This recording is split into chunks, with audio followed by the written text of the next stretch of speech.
I am one of the youngest penile cancer survivors on the planet. Part of my surgery was I had a partial penectomy, which is basically they cut half my penis off. The symptoms happened and I went straight to Google like every man does. Because in my head I was like, right, what STD I've got? My partner's cheated on me. I know what a period feels like now.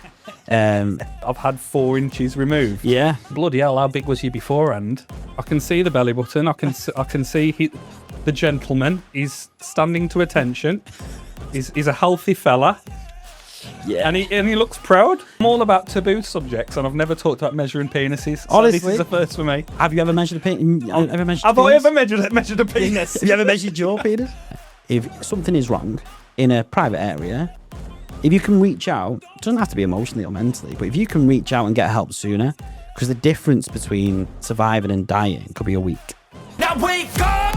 It's time to look at the enemy. Look in the mirror if he is no friend to me. It's not working out, maybe it's the chemistry. It's time to break up so I can make a better me. Don't be scared. Don't be scared.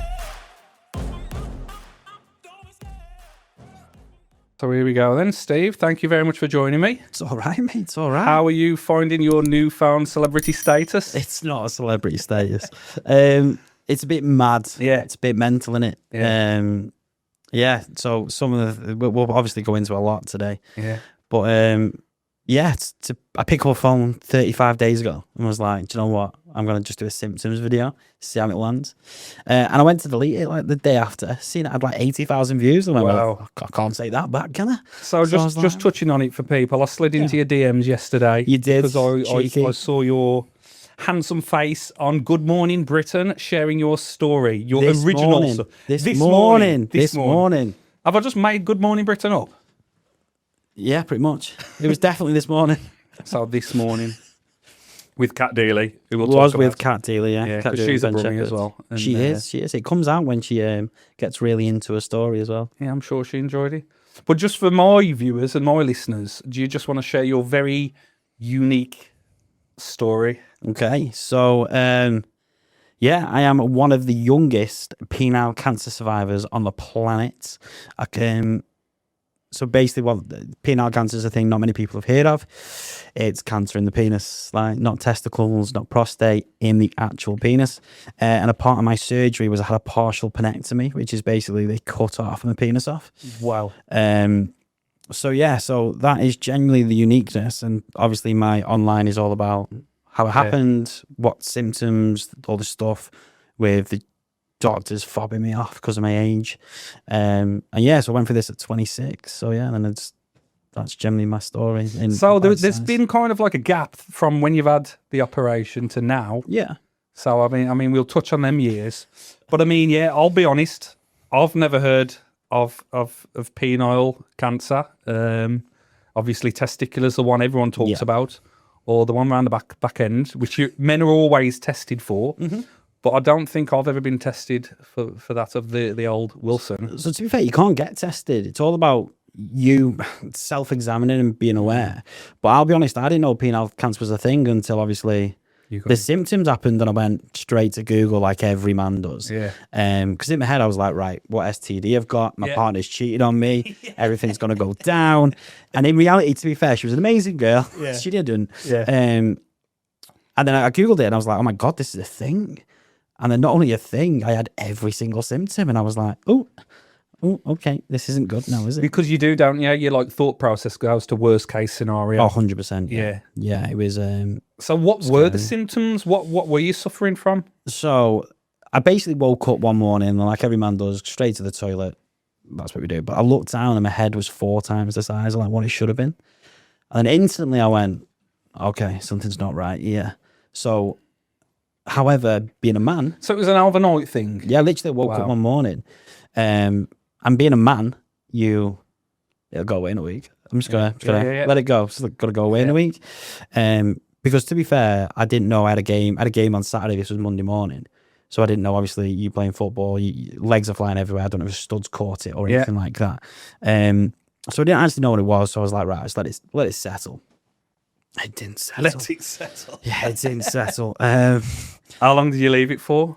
So I was leaving it as long as it took, I'll be honest. It was when, about a week later, I was downstairs making a brew. And I just felt wet on my foot. And I was like, so I looked down and it was blood everywhere. I mean, everywhere. Like all the cupboards, like everywhere on the floor. I just screamed my partner at the time. She comes legging it down the stairs because I don't shout for help. I've got my head in my hands like over the side. And she went, "Your nosebleed? That's bad." And I went, wrong head. And that was when I was like, okay, something's wrong. What was she saying? Did she check it? Did she examine it? So she knew she knew it was swollen at some point. She had her own concerns, like, as anyone would, to be fair. Even I was in my head going, have I cheated without knowing I've cheated here? What's going on? But when when it started bleeding, I think we were both just like, bad. I need to get the doctor as quick as I can. And yeah, that's where we went. Bleeding out the end? Yeah, mate. So it was... piss as well when you piss and it blood and... No, so it was like coming out the head, it's like the side of the foreskin, just dripping out. And when I say dripping out, I mean probably lost about half a pint of blood from that area. Honest, I can't even... It's got to be every bloke's nightmare without even knowing it. Yeah, it wasn't nice. It was like... But I do joke with women now, like, hey, I know what a period feels like. Luckily, they all take it as a joke, so it is a joke. But yeah, it's, something's wrong then. It's not, it can't be an STD, because if it is, and it's gone that aggressive within a week, it's a new STD no one's heard of. So I was like, right, something's really wrong. So I've either, like I said, caught it with a stud and it's sliced inside of it or something. It's been a build-up. Yeah. But no, I've done it inside my groin, banged it, and it's swelled up, and my bollocks. Yeah. So I've been there myself. I've felt that kind of worry, that panic, but it's something from a horror movie as it continues, as you keep explaining it. Mate, and we've not even scratched the surface yet. And this is just the start. We'll get into it. But I've got a scattered thought process. So I'll jump from one thing to the next. The catch line on the telly was, I've had 4 inches removed. Yeah. So my thought process was, bloody hell, how big was you beforehand? Big. Yeah, so... modest, I love it. So on this, my sister, actually, I'll tell this because she'll love this. She was in work yesterday and her team were having a really bad day. So she decided to have a bet with all the team. She was like, right, we'll watch my brother on this morning. If he says he's well endowed, someone buys me lunch.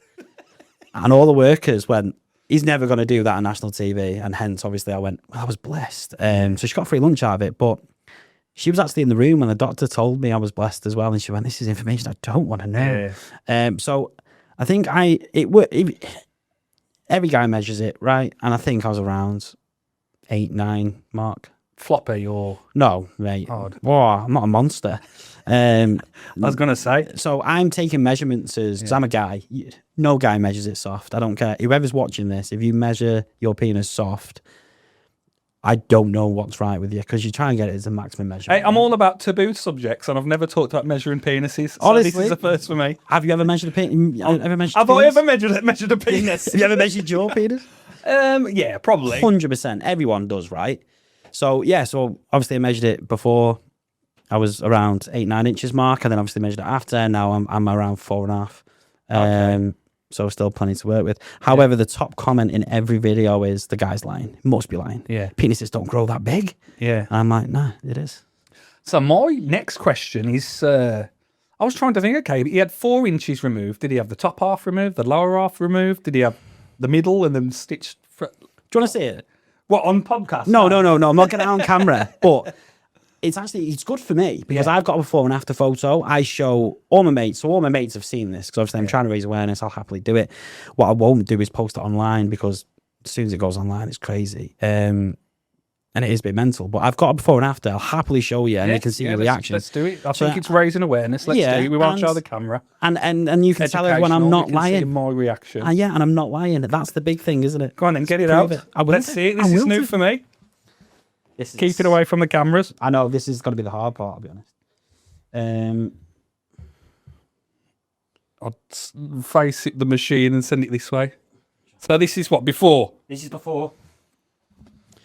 So there's my belly button that it passes. Okay, do I need to explain to the camera what I'm seeing? Go on then, you can have a look. Yeah, I can see the belly button. I can see the gentleman. He's standing to attention. He's a healthy fella. Yeah. And he looks proud. He was proud. If I'm going to rate penises, it's a good looking penis. Now swipe right, and you'll see right. the after.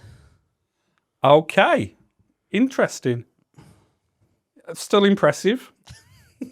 Different. 100%. Yeah, it's Aesthetically, completely different. Yeah, it's like a different man's penis. Like there's no head whatsoever, but obviously I've still... Oh, is there no head? Yeah, so that is like it looks like they've made you one. Yeah, so there's like they've put a little lip on It's the... an interesting T-shirt you're wearing as well. That was in Hong Kong, that.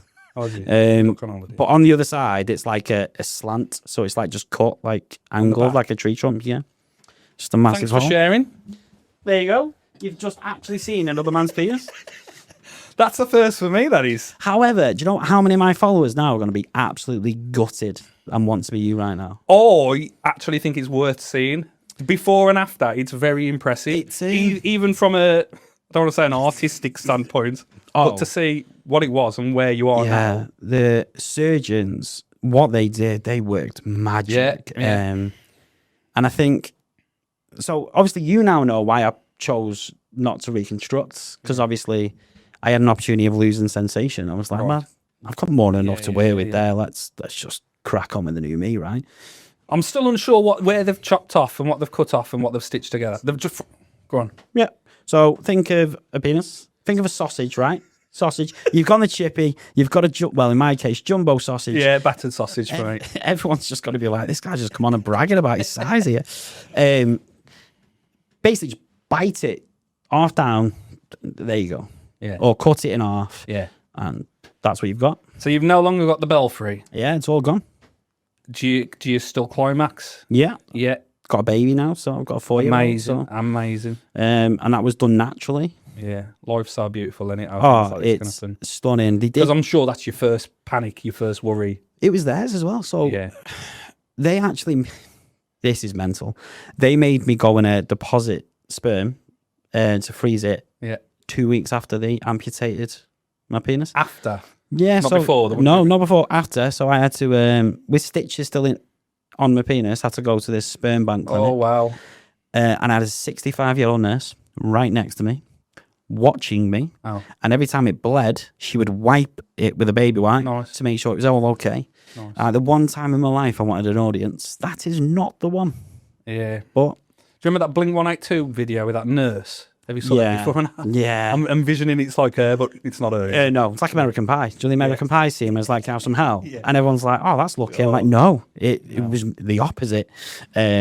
And you obviously don't get any videos. You have to do like the 80s magazines. And I don't know if you've seen Why do you not get any videos? I don't know. Yeah. It's like an 80s porn magazine. I'm like, I don't know if you've seen an 18 porn magazine. It's not nice. Yeah, not for a long time. No. My dad had one under the record. Yeah, we used to rob him, didn't we? But yeah. Like now with the internet, and obviously there's no signal in the hospital. I can't connect to Wi-Fi and go on porn, can I? So it was like, I was in it, but I've deposited, so that's fine. Yeah. So they wanted you to deposit 2 weeks after you had the operation, which is interesting. Yeah.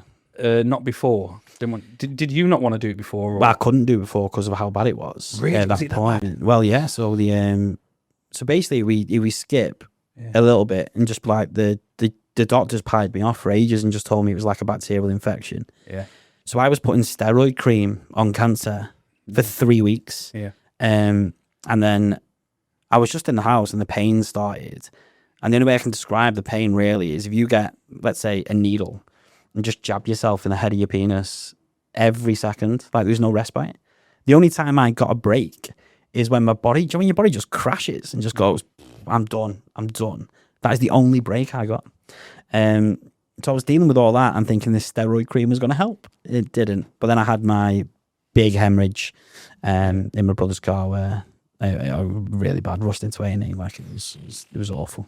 Mate, it sounds terrible, honestly.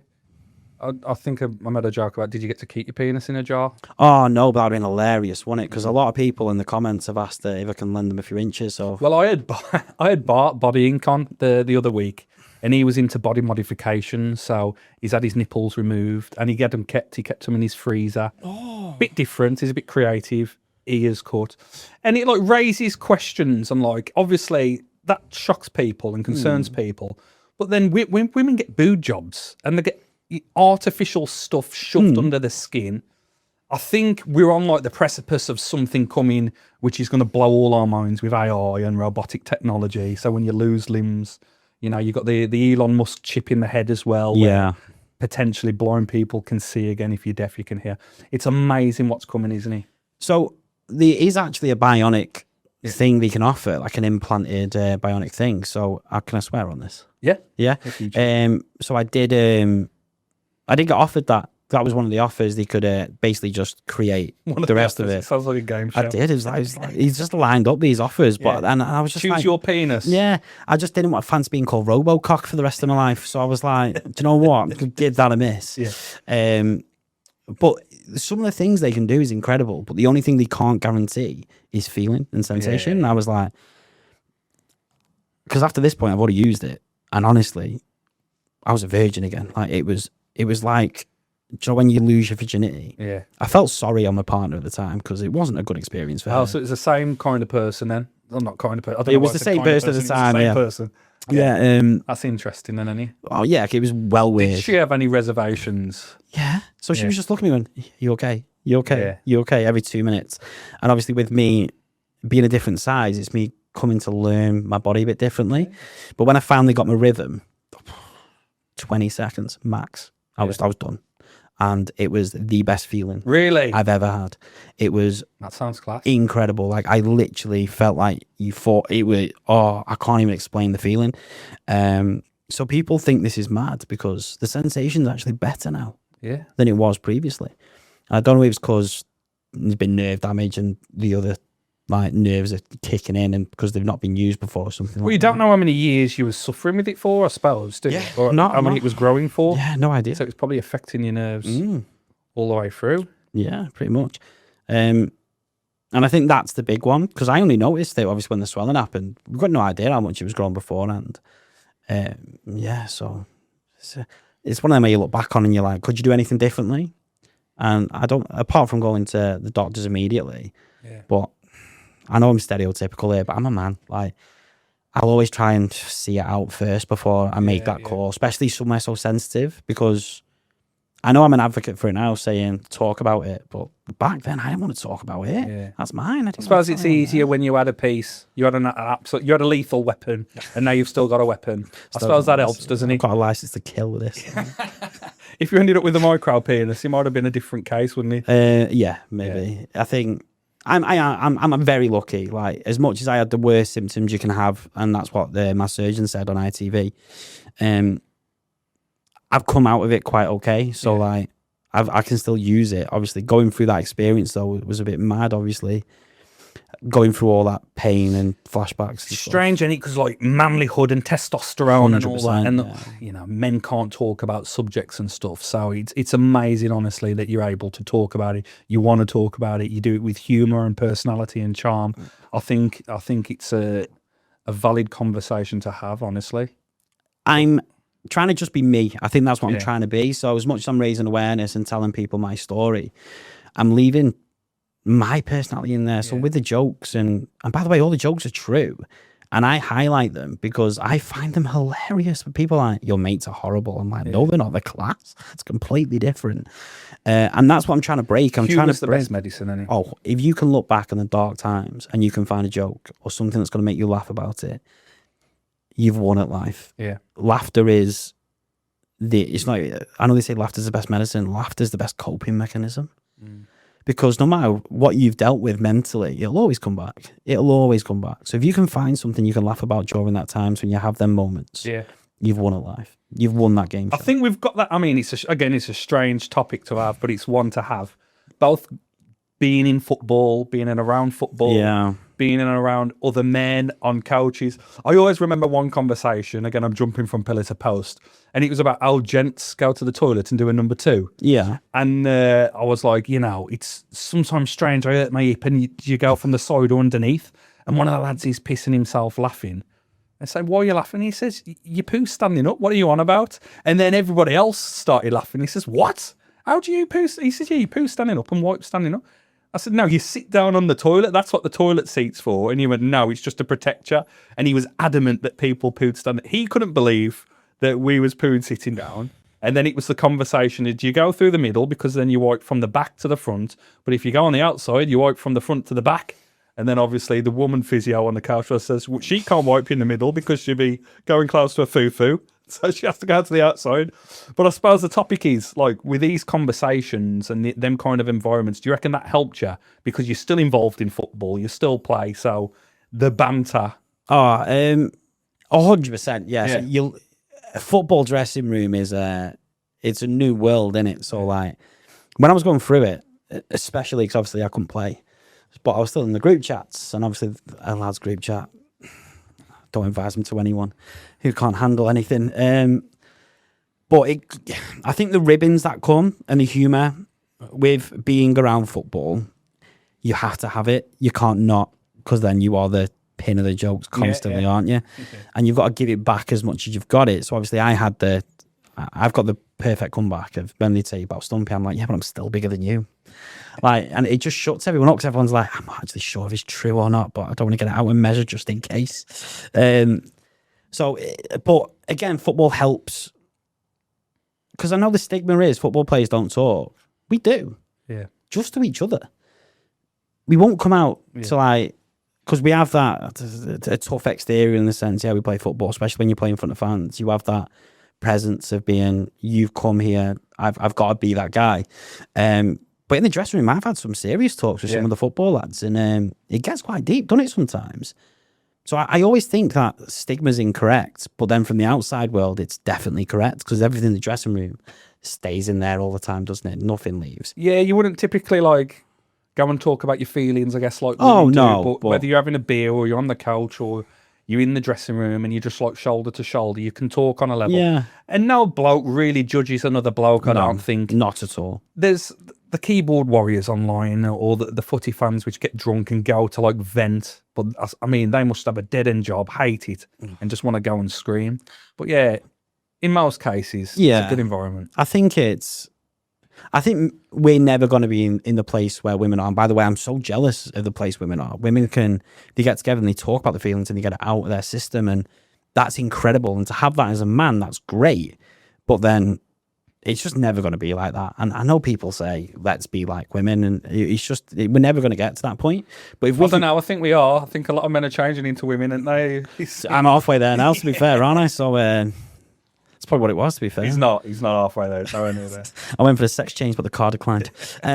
So I think it's just, if we get to a position, what I'm trying to build with the community, if we get to a position where if something is wrong in a private area, if you can reach out, it doesn't have to be emotionally or mentally, but if you can reach out and get help sooner, because the difference between surviving and dying could be a week. So like I got told I had 8 months to live at one point. Like I wasn't gonna live past a year. Yeah. That's just is what it is. Obviously, look at me now. 7 years later, they got that wrong. So if we can cut that medical down a week, that's the difference between maybe a full penectomy or a partial, or a circumcision or a partial penectomy, or life and death. So, and no one knows penile cancer exists. It's because people who have it don't want to mention it. I actually had a guy in my inbox, right? He had penile cancer. He won't mind me saying this. I won't say his name because it is your story, though. He was 35 when he got penile cancer. He had kids, his wife. The only person who knows is his wife. But he inboxed me about it and told me all about his case. And he was like, I'm the only person he's told outside of his wife. His kids don't even know. So if I can make a space where people do that with me in my DMs, why can't we do that openly in public? And it's because it's the penis. It's such a private manhood. Like everyone thinks the penis is you. But if we can change that to no, the penis is a tool. You're you. Yeah. It doesn't change it. I think it comes from women as well, because they think, oh, do you think we're a penis and all that sort of stuff? And it's kind of painted a picture of that's males, or the testosterone, and then But I mean, testosterone, it is to do with the penis, but it's nothing to do with it as well, is it? Like, it doesn't define who you are, and same as you Willie, it doesn't define who you are at the end of the day. 100%. That famous saying, what is it? What women say to us? You're thinking with the wrong head. They can't say that to me anymore. Yeah. Because I'd be like, I've only got one now. Yeah, you can sue them. Yeah, can't say that to me. It's slander. So, and I think if we break that stigma where we can come and talk, and me going on TV, me coming here, I think the big thing is if I can do it like this, and I'm not saying I'm braver than other people because I'm doing it. I'm very vulnerable. Yeah. Very vulnerable. But if I can just let one person reach out to someone and I get one person diagnosed earlier, then I've done my job. I love that because it is taboo. When you were saying that, I was exactly the same. Every time I had a medical or every time I had something wrong, I didn't want to go to the doctors, didn't want to face it. But it is just get checked out, isn't it? The second you feel something different or something's changed, just get checked out. 100%. Yeah. Same as males can have breast cancer, can't they? So I've got a mate who actually went through in 2025 breast cancer, and he was like stage 3. But again, I didn't even know that until he had it, and it was like, and that's again another stigma because breast cancer, it's hugely well known, right, for women, but there's many people out there who don't think men can get it, but in reality, you can. It's crazy, isn't it? Do you think you're going to end up on the Naked Attraction or something? I'm waiting for that email to come. Imagine. I'd get voted off straight away, though, wouldn't I? Because no. The first thing... You'll be fine, mate. You'll be fine. It'll come up and they'll be like, oh, that's good size. And they'll find out it's enough. And they'll be like, whoa. They'll have to get closer, won't they? To be fair, when it's... Yeah. I don't think you could really tell when it was soft. It would just look like... a normal thing, I can imagine. I didn't tell it was missing the... No, I think you have to get really close, and like that's when I wasn't prepared to get that close. Not many people are these days, I'll be honest. It's mad though, isn't it? Because I was saying I've been in dressing rooms where I've played football with lads with micro penises, and they're fine being in the dressing room, not a problem at all. And then I played with a lad, I won't mention his name. He had to roll it up, and the physio would like... K-tape it to his leg, white tape it to his leg, because it would wobble, it would go everywhere. He'd sit down on the bench and it'd be touching the floor past his knees. And like that was a weapon. Oh, wow, that's bigger than me, that's... Yeah. I mean, now there was a joint. That was flaccid as well. And I can guarantee you right now, by the way, he never bragged about it in one way, shape or form. No. Because you don't. When you've got... as you say, a weapon, you don't brag about it. You're like, okay, let's just crack on. Actually, the first time I learned I had a large willy was in a football changing room. Yeah. And that's obviously went for the shower as you do after the game, and someone went, oh my God, what is that? And I was like, okay. But you're right, though. You have a laugh and a giggle, and then it's gone. Move on. You have jokes and you have names for people, but only if you can handle it. Like if someone has got a micro, we've seen plenty of micropenises in the changing rooms. You'll make a joke, and if they can't handle it, then you instantly don't go there again, do you? Because you're trying to keep that team on. Same as anything, you know, insecure about your hair. You know, I'm thinning on top as well, and if someone mentions your hair, you know, I'm using that powder stuff. What is it? Where you pop it in, that black powder. No, fibers, whatever it is. I don't know. You're not seen it. It just pops up on my TikTok all the time now. It's you about your penis and this hair stuff. TikTok calling you out there. Yeah. Get a bigger willy and sort your hair out. All my insecurities. Thanks for that. I appreciate it. Cheers, mate. But it's such an interesting topic, such an interesting subject. So, I think the takeaway from me is get checked out, get it looked at. But, just go back to that. So, I mean, you found out this life-changing thing's going to happen. There's been a period of time since you've went through that. There's obviously a reason. I know you're a mental health advocate as well. Yeah. So you've probably had some dark times is what I'm trying to say. I keep mentioning the partner, actually, at the time. Yeah. She's amazing. Like, that woman did everything for me. But at the place I was in, I was not a nice person. And I'll be the first one to admit it. I've admitted on my TikTok as well. I've even gone into detail on my TikTok how bad it was, and I wasn't nice. And we separated for the best. Like, she deserves so much more, and I'm so glad she's happy now. She's got a baby herself. I think she's engaged currently, which is great. So the reason I got in a dark place was kind of opposite to what people think. So I got told I had pretty much I was on palliative care. I'm probably not gonna make 12 months. So I dealt with that my way, and that was, okay, I'm dying. I'm going to go out with a bang, try everything, and just live my 12 months to the max. And then they just pull me in and go, oh, you've beat cancer, by the way. And I'm like, whoa. So you were still in palliative care after you've had it chopped off? Yeah. Oh, okay. So I was in palliative care pretty much from the first circumcision all the way through until they obviously got all the biopsies and tested the lymph nodes after they removed them. Yeah. So was the different stages of operations, or just the one where they just thought we'll cut as much off as we can, or no? So did they not want to cut a little bit off, or did they went straight for the 4 inches? See what goes on. Trying to salvage it. I think the surgeon was like, mate, you can afford that. Let's just get rid of it. Yeah, let's go for it. So they did a circumcision just to see the extent of what was happening, because it was swollen, and obviously my foreskin was just tight because everything was swollen. So they did a circumcision to just see how bad it was. They did it and half my penis fell out. So think about a banana and you take a bite underneath it and you've got a crater. That's what my penis looked like, because the cancer was eaten away. So the blood, the death smell was death. It was my dead muscle from my penis. And because my foreskin was tight, because I was swollen, it had no release. So when they removed the foreskin, it just went bye and just went. So I was actually meant to be down for 30 minutes in theatre. I was down for 4 hours because they were trying to fill it with juice or something just to keep it intact, because they weren't allowed to amputate it without telling me. But then I woke up on a ward, and the first thing the nurse said to me is, you have to wait here till the surgeon comes. And I went, okay. That's when you know it's bad. Yeah. And then he took me in the room and explained it, and he just went, look, these are the steps now. We'll try and do a partial penectomy because we don't want to remove it all, because you're 26, mate. You're like in your peak sexual years. Yeah. But go home, enjoy yourself for 2 days. Don't ever remove that bandage ever once. Don't look at it. Yeah, he was just like, just don't do it. How did you fiddle and stuff? So I had a catheter in at the time, so I had to go on with the flip-flap catheter coming out. So that's an experience in itself, just having something just coming out. And I was going through all the thing I went through. That was no scariest thing, you know.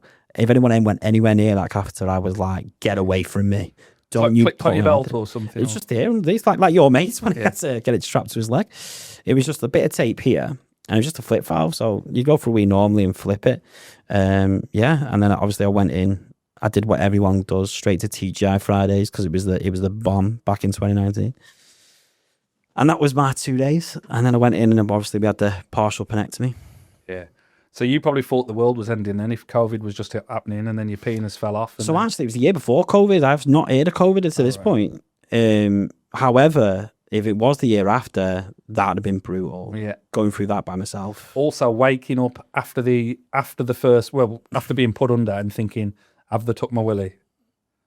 Or did you say, can you make sure that you're not going to So I just thought it was circumcision. So when the nurse seen me, she told me not to look down. So I instantly went, something's wrong. Yeah. I'm going to be a lady boy. I don't know what they would do with it. Mount it on my side or something. I'd make a mold and just be like, can we just create a strap on with that, please? So at least I can do something. I knew something was bad. Obviously, I could feel the bandage, but the pain was gone.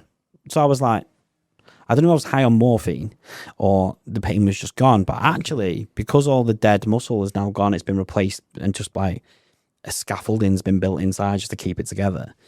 I had no pain anymore. So in my head, I was like, this is amazing. What's going on? And then obviously when I got told, I was like, okay, that's what's going on then.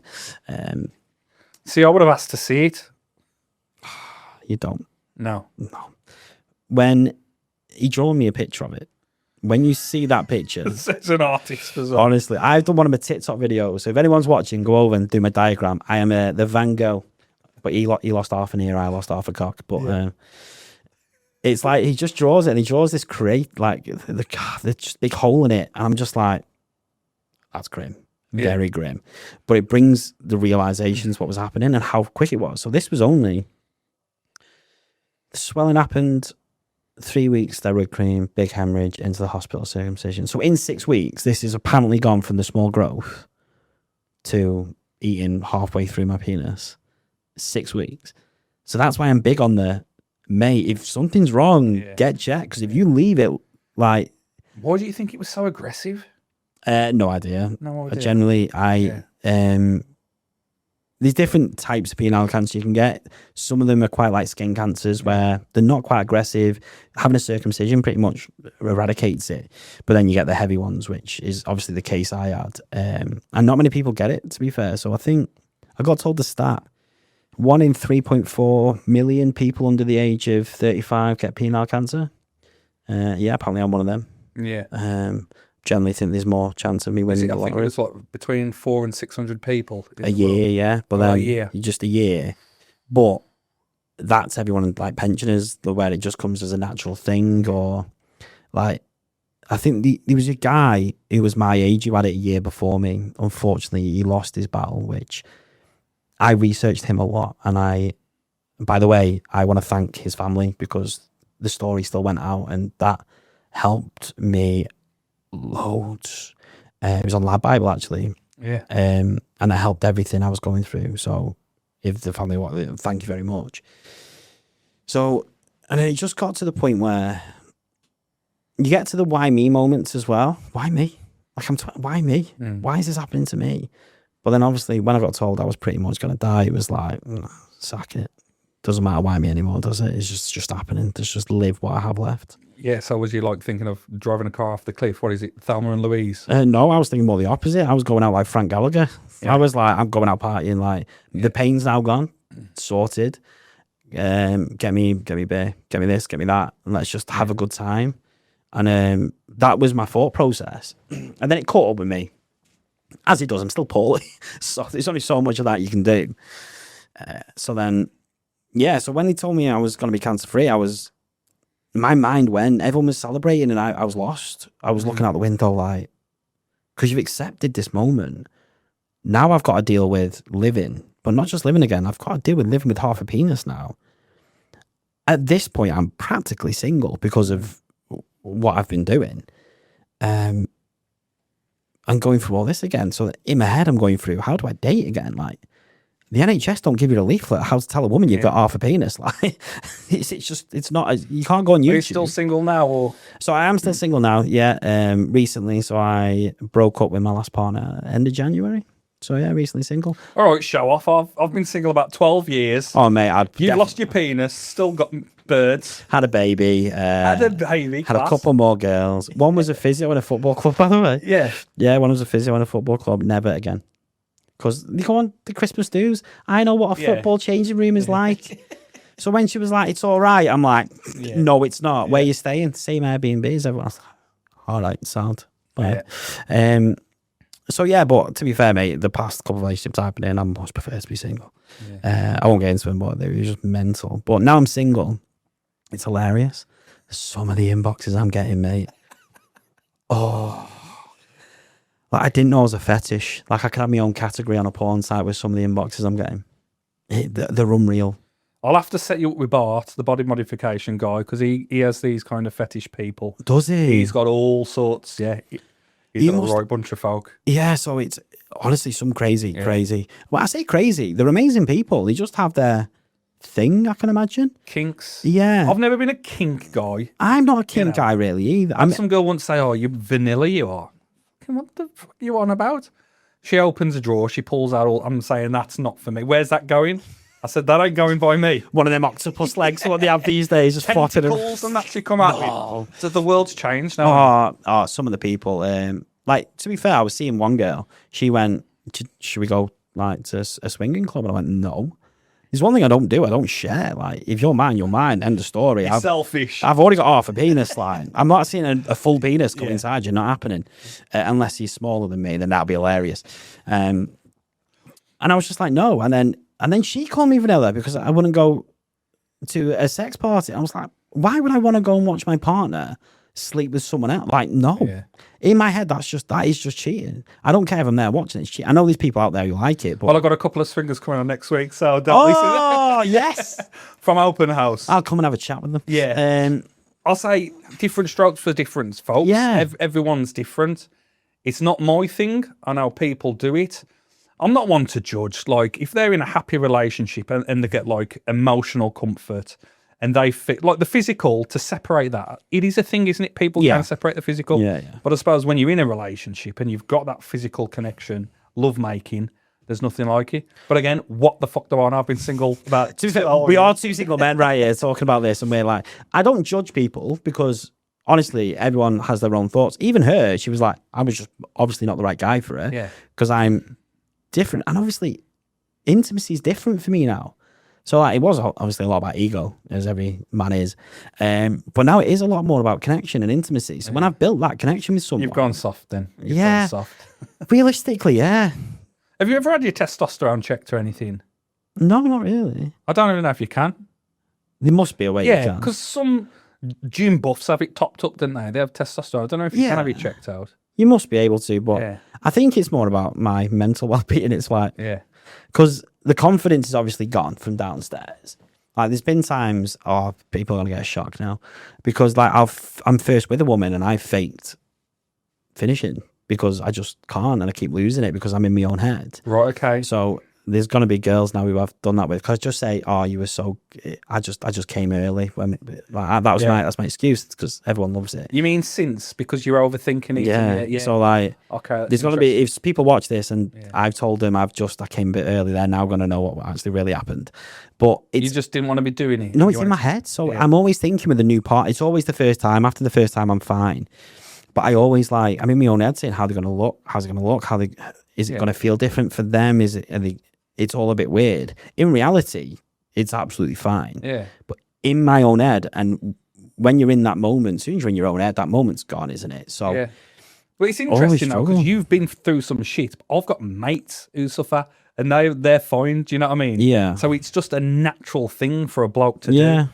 You know, if they start drinking, then they can't even, perform, and then that changes.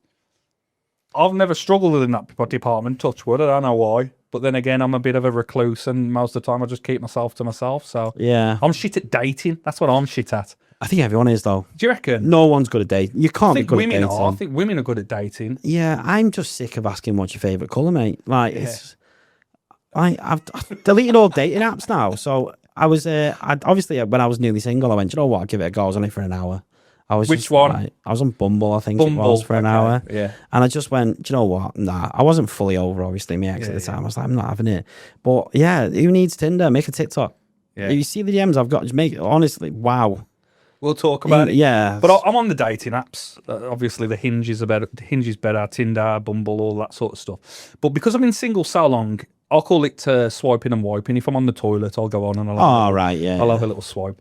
But seeing the change in like mentality of women, how they're all more or less bisexual now. I'd say 1 in 10, you'll either get a pre-op, post-op, trans. Yeah. And sometimes if you're swiping and you match, you think, wow, she's beautiful. And it turns out it's got a penis. So it's a man with a penis. But it's like this social construct we've got on what women should look like and what beauty is. It's just a strange world. Honestly, some people are just incredible. Like, I'm a heterosexual male, but I appreciate beauty. So, like, if I do see a transsexual person and she's beautiful, I will tell her she's beautiful. Yeah. Obviously, for me, it doesn't do it for me personally, but I'm exactly the same. I think being open with that and with sexuality is, I'm straight, but I'll admire you. Have done amazing, by the way. And I'll openly tell them I'm really comfortable like that. And I think most men should be, and just accept people. Like, don't get me wrong, but yeah, some of them are, wow. Like, you stop for a second, don't you, and go, like... I was in Albert Schloss the other month, and there was a small table of ladyboys, and everybody in the place was like, the blokes were having pictures, the women were having pictures, everybody was stopping and looking at them. Like, you weren't looking at the women, you was looking at them. Probably because what they was wearing was provocative. Oh, yeah, They looked like Hollywood superstars. But it's like, what's going on with our mind here? The power of the brain, how it tricks you. Because I'm the same, I'm a heterosexual male, never been interested, would never go there. It's not my thing. I know footballers have and do. Oh, yeah, 100%. Yeah, it's just one of them things. I know a footballer who's homosexual. Yeah. Hasn't come out, obviously, because, again, that's another stigma that I think needs to be abandoned, because it's normal. But it's not even about just being gay. It's about being straight, but more or less sleeping with a man who's saying he's what do they call themselves? A trans woman? Yeah. Do you know what I mean? So they're probably not gay. They probably are straight, but they're doing that because the men look better than the women. And it's just a very confusing time. I think that comes to, again, that comes to openness, isn't it? Yeah. Because you come into a situation where you have to accept them for who they are. And technically, they are a woman. As much as they're a trans woman, they're still a woman. They're still identifying as a woman. And so you have to treat them like that. And you don't know, pre-op, post-op. I think it's a very fine line, isn't it? And it all depends on taste and the person. It's such a confusing time to be alive. Because it's very woke, isn't it? Very woke. It's a very strange time to be alive, especially with labels. I'm not big on labels and identifiers. I'm this. I hated being fucking labelled as a footballer. Oh, there's the footballer. He's a footballer. I was like, fucking, I'll do other stuff. Happens all the time, though. Doesn't it? And we've all got part-time jobs, by the way, on the side. We're actually a plumber, but we just play football on a Saturday. But I suppose, are you okay with the label? Oh, he's the man who's had 4 inches of his 25-inch penis cut off. It's too late now, isn't it? Like, I'm already, like, my mum was the first person to turn around to me and say, how does it feel having the most famous penis outside of porn? And I looked at her and went, you're my mum. And if you're saying that means a lot of people are saying that. This is not okay. As long as you're proud of me, Mum, I'm a penis. I've done it. I think for me, people can call me whatever they want to call me. I'm quite thick-skinned with that. I'll have a joke and I'll have a banter back. Obviously, I think that's the football changing room in me. And I'd rather it be me than someone who can't handle it. So they can call me whatever they want. As long as they know penile cancer is a thing and we need to lift this taboo up, I'll take it every day of the week. 100% take it. But yeah, if I wouldn't be known as the UK half cock man, I might change my TikTok handle and just be like, yeah, let's go. But how are you going to use it to empower you? Because obviously you're a funny fucking bloke. So do you see yourself getting into comedy, like TED Talks, motivational speaking? What's the end goal for you? Because obviously you are good at this stuff. So I can see it catapulting and putting you on a rocky. So a few people have said this. Obviously, I was being on this morning, yesterday. They said something quite similar. Comedy, it's a funny one because my brother he used to be a stand-up comedian. He's in a wheelchair. That makes it even funnier. His first joke is, want to try stand-up? And he looks at his wheelchair and goes, he's so funny. But he tells me, he'll be watching this and they'll be like, yes, he's right. I'm not funny. Like, I'm not comedy funny. So as much as my personality, I'll make jokes. Apparently, if I go on stage, I'm going to bomb. So he's going to take me to 6 open mic nights, right? Where he can just go have 5 minutes and he wants to watch me die and then just tell me afterwards and be like, this is what you did wrong. This is what you did wrong.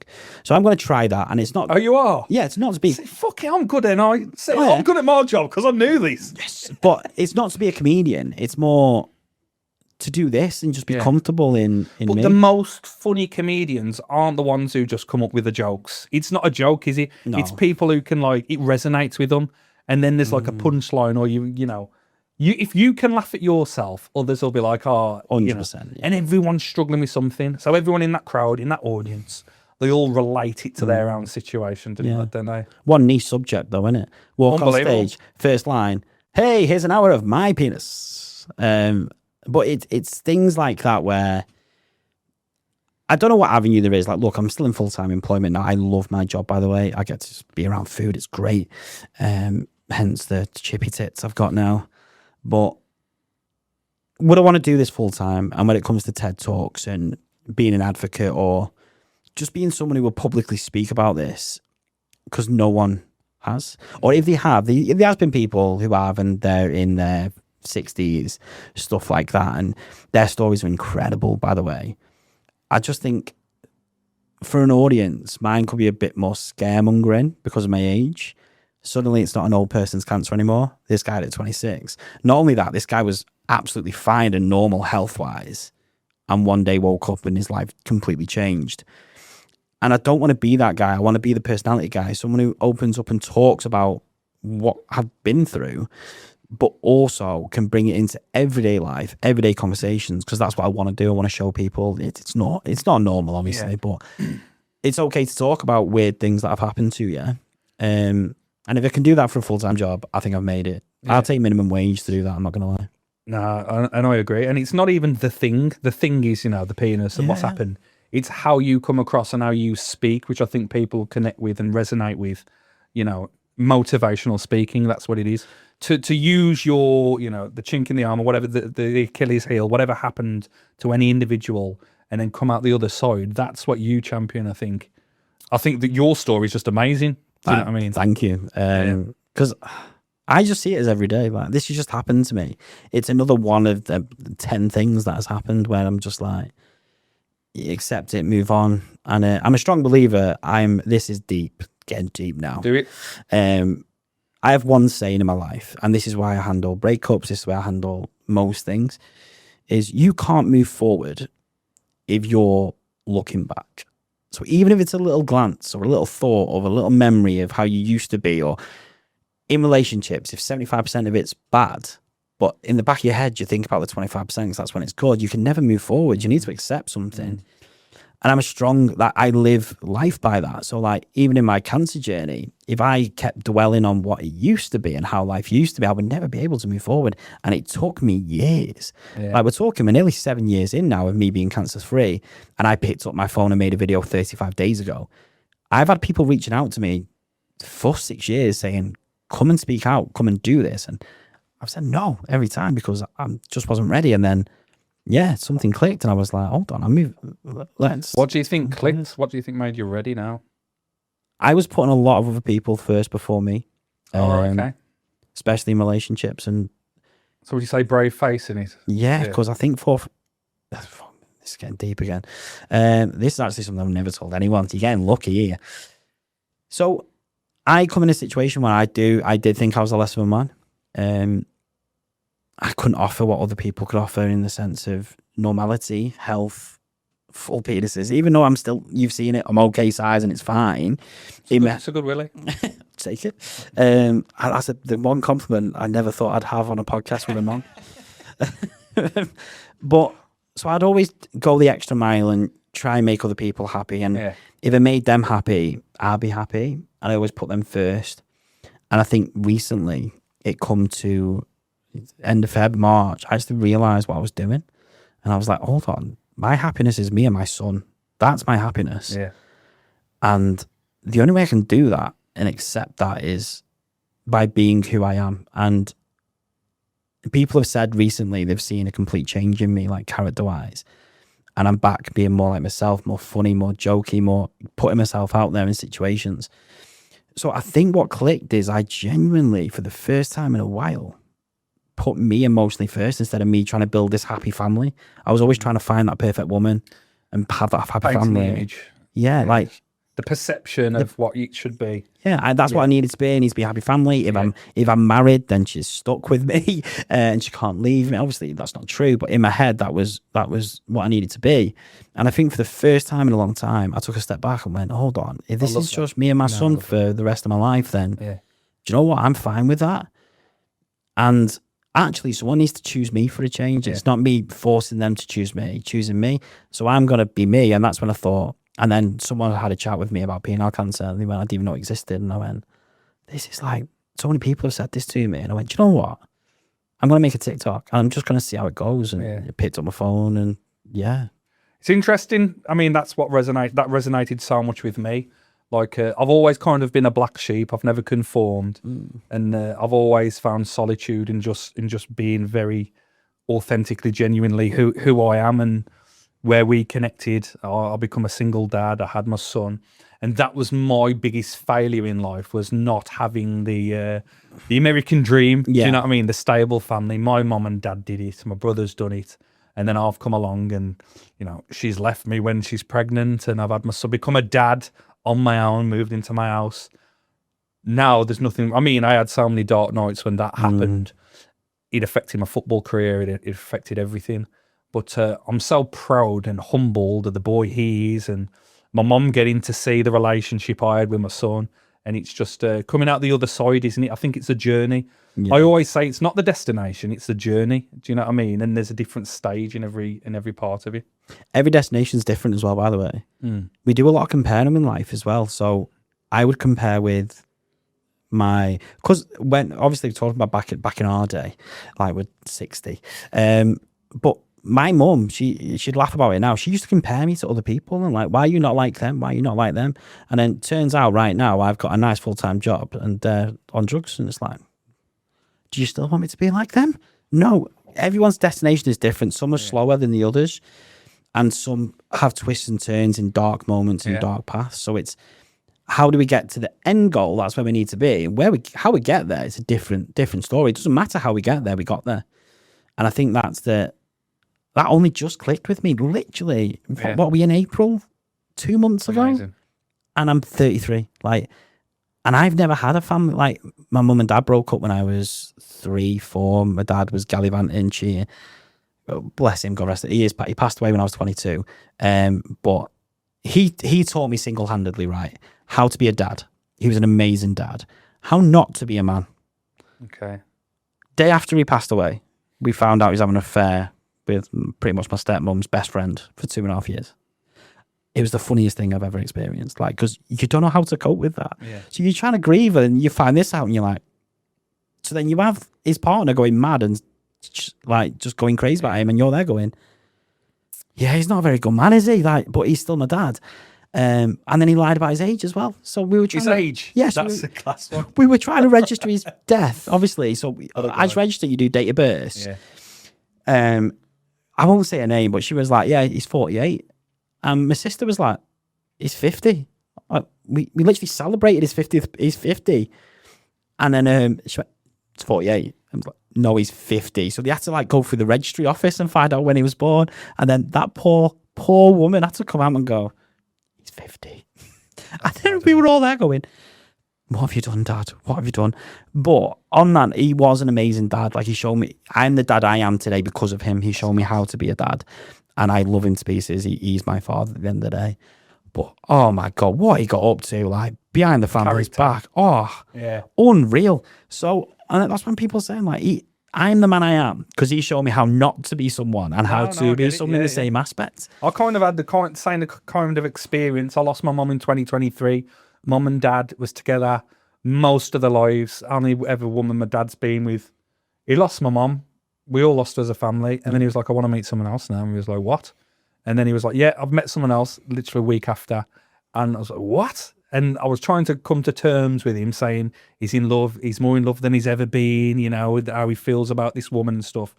Obviously, I wanted to grieve, didn't really register.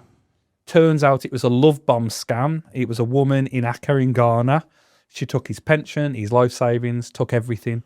He tried to put the house in her name, and he just went on and on and on. Up until the point now, still now, 3 years later, not talking to my dad anymore, more or less, but he's still like back and forth. You know, the bank won't reimburse him because he's choosing to send it, and it's just constant. And you can't stop him, you can't challenge him. You know, we physically took his phone off him, we threw it away. He'd get another phone, he'd find other ways to contact him. He'd realise, and then he'd not realise, and he'd be more in love. And I was the bad guy, and she convinced him that I was trying to destroy. And it's just a constant cycle. So to protect me and my family, I've had to step away. So for me, I've kind of lost both my parents over the last few years. That's mental. Yeah. And I hear them because that is the first story, right, I've seen, I've heard live. Obviously, you've seen the documentaries, haven't you? But I always go to I put myself in the victim's shoes, and obviously losing his partner, your mum, massive for him. He replaced her immediately, and he can't pay mind. That was the problem. I mean, he tried to change the world. You know, it was important. My mum was. Oh, so he went from one extreme to the other. Yeah. Personality shift, life shift, everything. But I mean, like, she, again, 2012, she was said, oh, you've got 6 months left to live. She passed in 2023. Do you know what I mean? She fought and fought. And there was nothing wrong with that. Do you know what I mean? But it was stage 4. It was this, it was that. And then when it come to the end, she was gone within like 10 days. It was very strange. So rapid, isn't it? Like you'll get nothing and then suddenly, boom. She didn't deteriorate, which was the biggest fear. It was just bang, one day, bang, and then she was gone. Yeah. But yeah, he very much destroyed everything. You know, we couldn't grieve. He changed the whole family dynamic, and just wanted to get a skip, throw her stuff out, take all the pictures from the family home out. You know, it's not the same place for me anymore. I don't recognise the place. So it's very strange.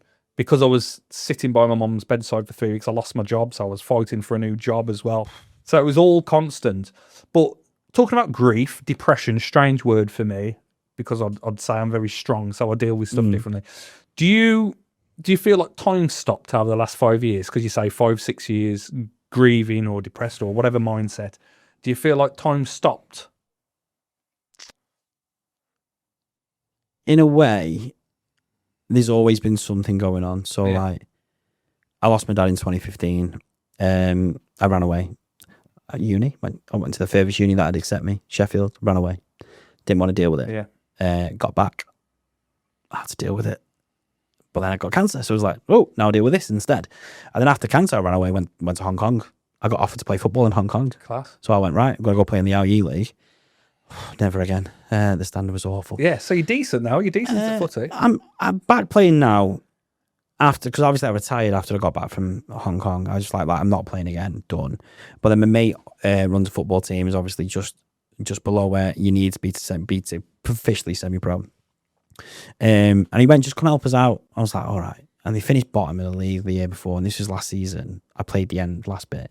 I think I played 6 games, scored 14 goals in this league, and one top goal scorer of the club.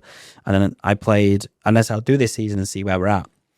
And then even this season, I can only play once every other week. So if I have my son, and I won't give my son up for no one. Yeah, class. And currently right now, I've played 10 games on 16 goals. We are second in the league, been promoted. Last game of the season, we've got a shootout with first when it goes up, when it wins it, and we're in a semi-final. So like, it's all a bit mad. So I'm rejuvenated then. I can still score. I think that in football, you can lose your pace, you can lose your agility. You don't lose how to put it in the back of the net. No, I say the same as a striker. So, and it don't matter whether you're playing in the Premier League or Sunday football, it's still the same feeling. Instinctive. That's why some pros still go and play Sunday League. You know, Mark Albrighton, he's playing for the Vets. He's playing old people's. The Withenshaw Vets team, that's just Premier League goddess, isn't it? Yeah. But like, we had our last game, right, was really weird. I'm in the league where you're losing 4-1 with 15 minutes to go, and we won 5-4. Like, I love football. I love that. And I scored the last minute winner, and everyone's like, what a goal. And I'm like, in reality, I was knackered. I didn't want to run, so I just hit it from 30 yards and it just flew in. Yeah. But that feeling there, I got just as much as a buzz when I was playing in front of fans and I was celebrating with fans. Yeah. It's just, I'm loving the game again. My knees are loving the game again. I am. And I think, being back in football is incredible. The pain's still the same, innit? Yeah, which don't go away. But I'm probably fitter than I've been in a long time. And I want to get back, like I say, I'm on the dark side. I'm in management. But I'm very much getting the bug to get out there and play again. But I'm the same as you, you know. People talk about phases of play and style of play. And I say, no, just like 5 minutes before half time, shut the shop because you're going to concede. Or most goals are scored after the 90th minute in the last 5 minutes. It's like the dark arts of football, understanding the dynamics of a game, the first 15 minutes or whatever, slowing the game down, picking the game up. There's too much onus on formation. I'm like, no, if you're 2-1 down and there's 5 minutes left, chuck 4 players up front, keep a couple at the back, and just kitchen sink. Oh, make sure one's a centre back who's good in the air as well. Yeah, just it's percentages, any. Oh, getting in, but I think. One thing I've noticed, even in the league I'm playing in now, the managers, they try and do things that just, and they get it wrong. Yeah. He's going to hate me for saying this, Paul. I'm going to name him as well. Because it's roll on, roll off still in this league. We were playing, this last game we were playing at 4-1. It was 1-0 at half time, but we missed 4 chances. They scored the 1 chance they had. Paul, he tried to switch it up and he brought me off. And then I was like, I was having a really good game, didn't understand it. And then obviously we went 4-1 down and he brought me back on. And I'm not saying anything, Paul, but we finished 5-4. Sack him, get rid of him. No, he's a really good guy. And he came up to me at the end and went, I got that one wrong. And I was like, yeah. But people are still trying to do these things, even though the standard's not great. Yeah. So let's play 3-5-1-1. And it's like, but why? Yeah. What's the reason? Well, they play, you have no idea how they play because you don't get a team sheet. You don't get a formation. You're just going off that lineup, right? And in reality, I'm just there going, can we just play football? That's what I'll struggle with, you know, as I drop down the levels. Everyone says, if you want to play more, drop down. And unfortunately, they're imitators of the Premier League. Everyone watches the Premier League and talk about formations, phases of play, the FA coaching badges and stuff. And I say to our lads, I said, do you watch League 1, League 2? I say no. And I say, they'll just turn it in behind. They'll just get a ball, go big, turn it in behind. You'll very rarely see a team play up from the back. Put it in space. Yeah. And then you watch the Premier League on Match of the Day. How many goals are conceded from a goalie trying to pass it out or a defender's trying to play? Well, the most goals in the Premier League are actually done by mistakes, aren't they? There you go. They're mistaken in some way, shape or form. Yeah. City the weekend. Yeah. Donnarumma trying to kick the ball out and Havertz just closed him down, puts it in. That could have cost them the league. Luckily enough, they've got. My mate scored for Barrow doing exactly the same thing last week as well. Mistakes win and lose games, so you minimise risk. I call it risk management. Minimise risks, and you'll be all right. But put yourself in a position where it's not your fault. That's what I say in football. Yeah. Put yourself in a position where it's not your fault you've lost that game. And as a striker, it's make sure your 1-on-1s go on the back of the net. Because if you miss 1-on-1 and they score, it's your fault. I don't care what you say. It is. You should have put something in the back of the net. Because I say 1-on-1s are easier than pens in my head. Because the keeper always makes a movement before you do. So, you know, chip it, slot it, round it. 3 things you're going to do. On a pen, you just have to make a choice and hope the keeper goes the wrong way. Or you can be sneaky like Tony, but I'm not that good. I just put my head down and whack it. But So interesting, like the psychology of a penalty. Oh. We I work with this lad Morley. His dad used to play for Aston Villa. He won the Champions League with him, or Europa League, whatever it was called back then. His class, unbelievable techers. We'd work on pens every game. We'd put it in the same place, put it here, put it there. It wouldn't miss at all. But in the game scenario last Saturday, he missed. And he was like, I don't know why. I don't know. And like, can't we watch the VO back? I'm like, why did he miss? And like watching the VO, he said he didn't look at his spots where he usually looks. I'm giving away his secrets here, so I have no other teams. He's never going to score a pen again. But no, there was a goal, like, because it was one of them 4G pitches, a goal behind the goal, just to the one side. And I'm thinking, if he's just using his peripheral vision and like looking at the ball, he obviously thinks the goal's just a tiny more bit that way. Because his accuracy is a joke. He missed the target. Yeah, he kicked it wide. And he's never, ever done that. But we usually practice at the other end where he's behind the stands behind him. To be fair, there's things like that in football, though. So I know a keeper who's very good at saving pens, right? And he does this trick. He has a water bottle and he puts it right in the bottom corner inside his, like, in bits, like just behind the goal, so you can see it. So it's not obstruction, so the ref won't take it away. Yeah. But it'll put you off. So it actually makes the striker look at it and go, I can't put the ball there. Or they'll try and hit it as a target. And he'll just read it it's like just that. a little tiny thing, isn't it? 100% in your head. Like, a keeper come up to me and went, have you missed the pen yet? And then I already know I was in his head. He was already panicking about me scoring. And I was like, I'm fine. But then I've had a keeper walk up going, oh, you got to bottle this, aren't you? And it rattled me. And it's strange. Yeah, my mate's a Grimsby keeper, and he's I can't remember how many penalties he's saved, but I keep seeing it pop up on his feed all the time. But again, he saved one this weekend, he saved one 2 weekends ago, and he's just got a knack for saving penalties. There's an art form to it. Oh, there is. Kelleher. Yeah. I'm a big Liverpool fan. Yeah. And if we were in a penalty shootout and Kelleher was in there, I was like, I was sad. I'm sorted. Because we're the opposite end of the spectrum here, and we're rating keepers, but the psychology of a pen is actually quite difficult, and that's why I'm like, one-on-ones are so much easier, because the keeper has to make a judgment. If he comes at you, easy. If he doesn't come at you, he's left a space to slot it.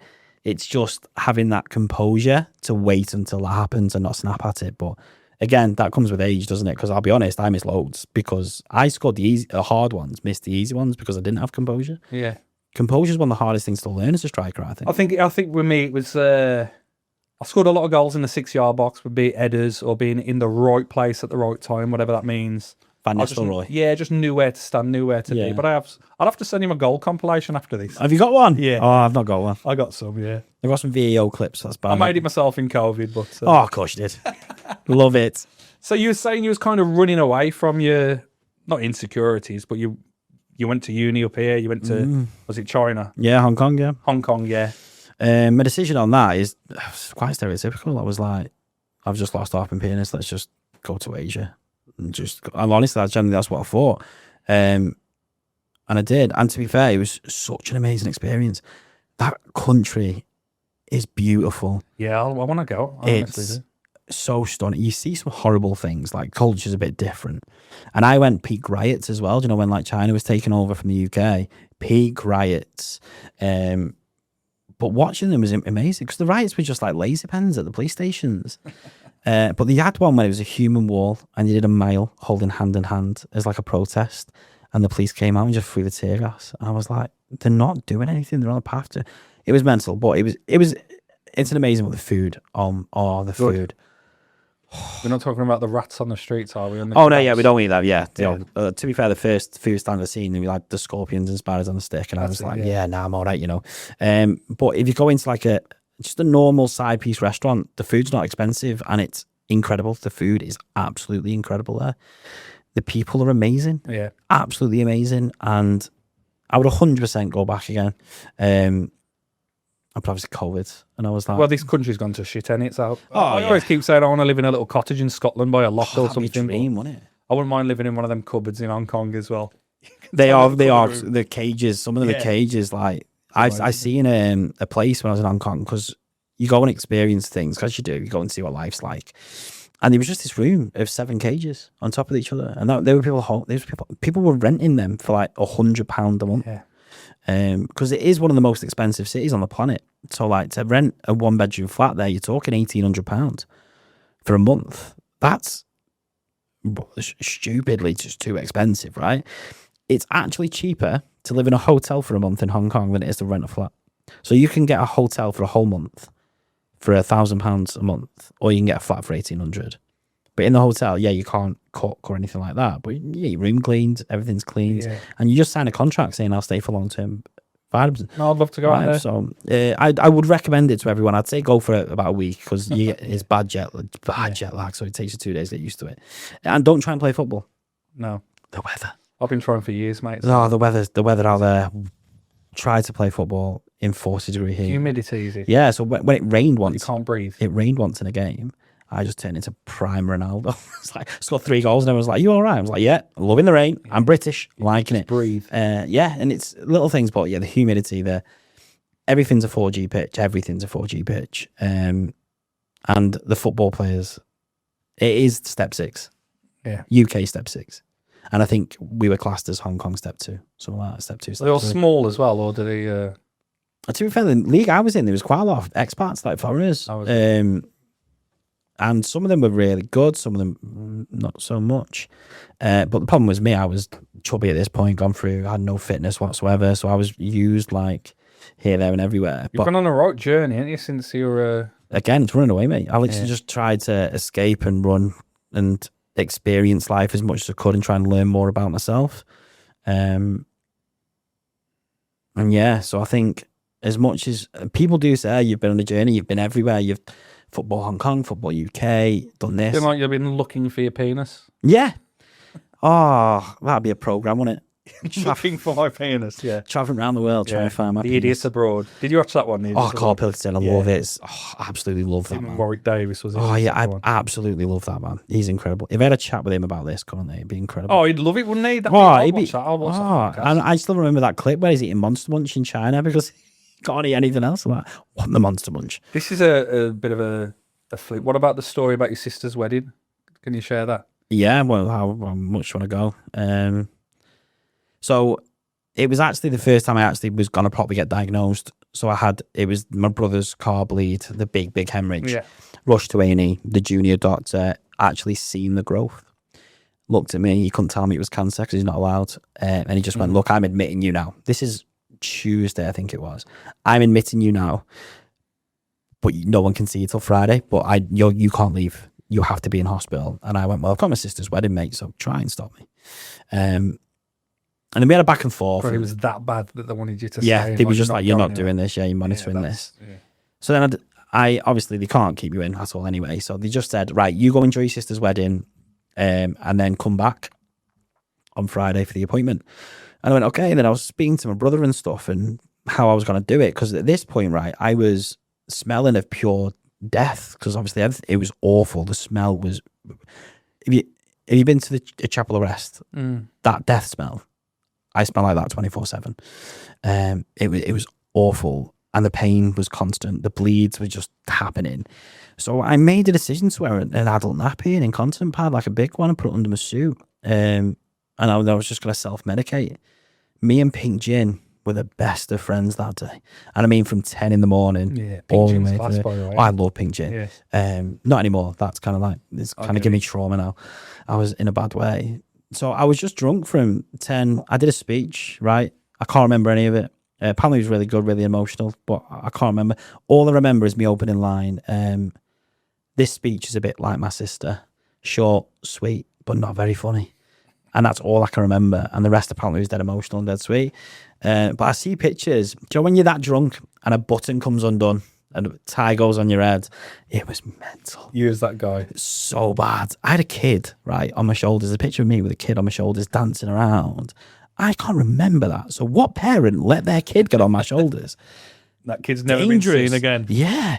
Mental. Well, what about the mindset? I mean, do you know if you mentioned your situation at the time in it? Never, and didn't want to mention it. See, I'm a blabbermouth. I am. I say, just to let everyone know I'm shit myself. So the only people I actually knew were my mum, my partner at the time, my brother, my sister, obviously my brother-in-law. I'm pretty sure my nieces didn't even know at this point. Yeah. We had a chat to begin with. My sister, she was just like, "I'm just going to get you drunk and then you forget about it." Obviously all worried about you and everything. Yeah, at this point, I think it was, they all knew how bad it was with the pain. And Obviously, I had my mum and my brother with me in the hospital when they told me I had to stay in, so they knew how bad it was.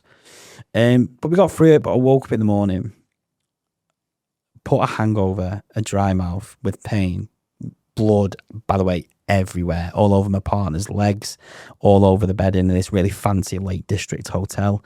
And I was just like, crime scene. Whoa. And I had a bath in the room, and I was like, just jump in there now.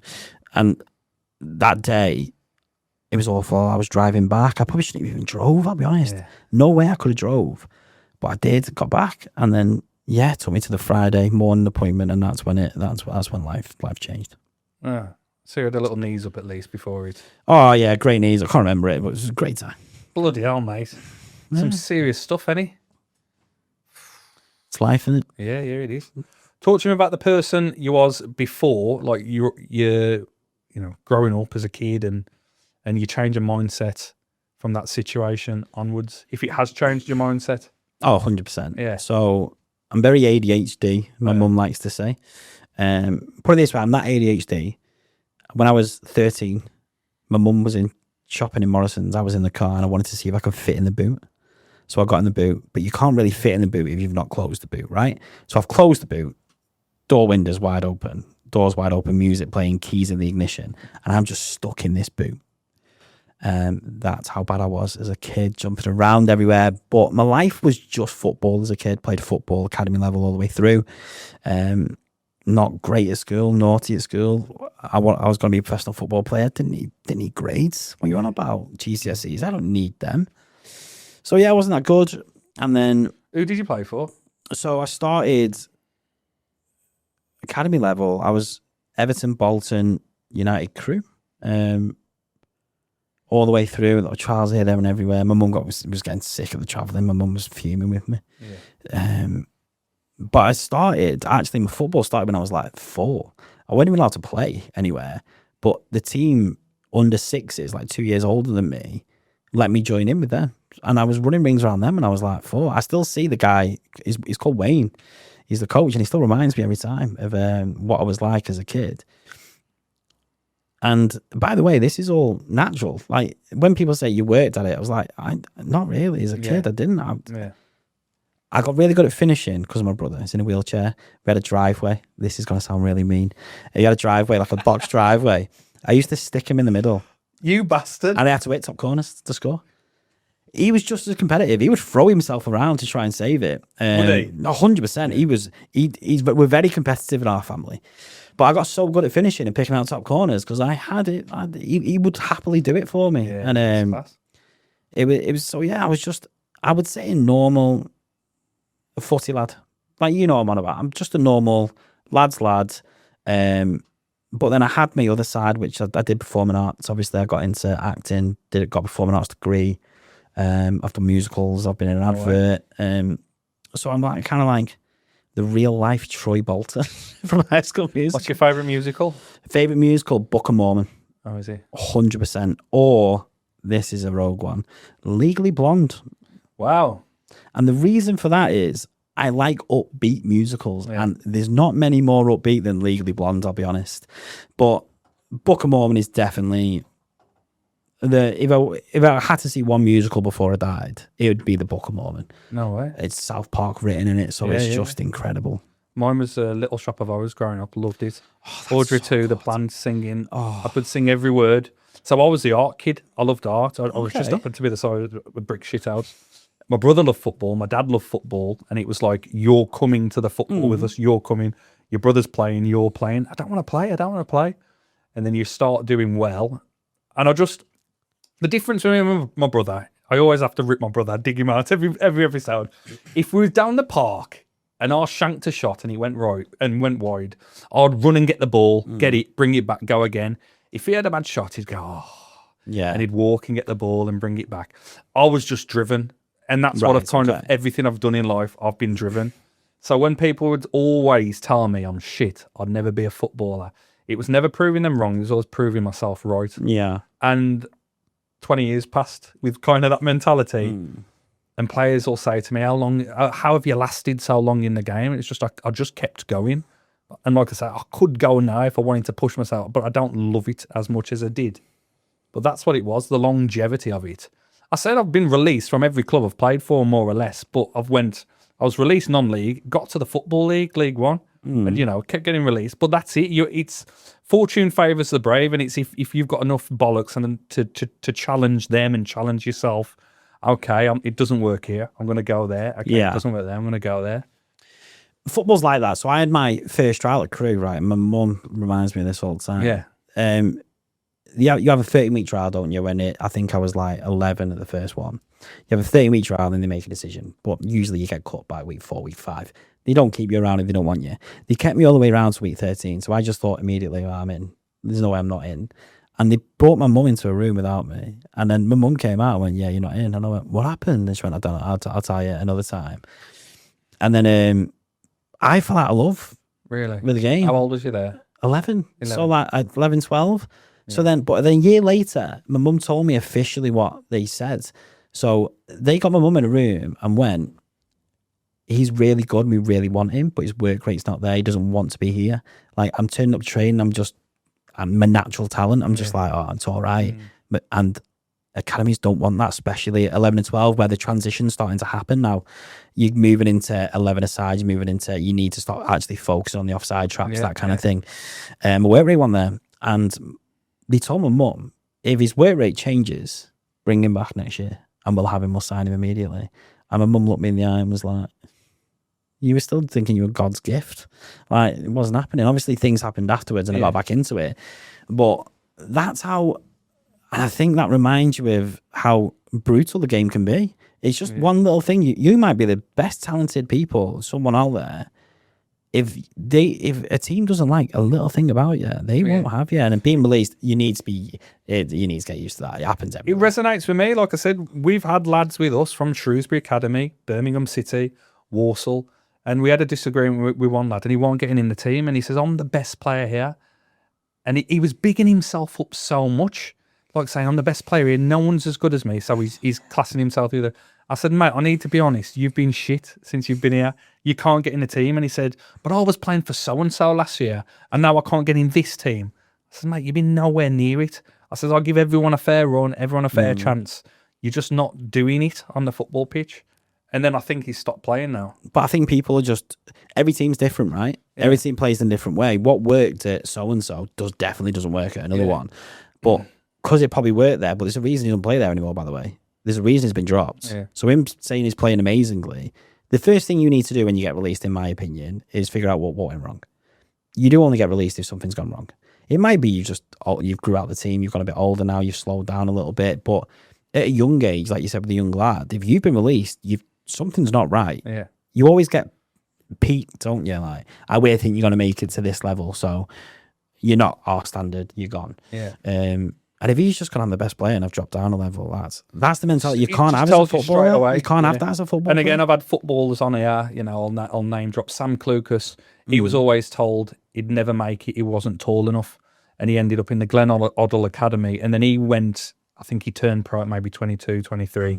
Ended up going to the Premier League, playing for Hull, having a very good league football career, Stoke City.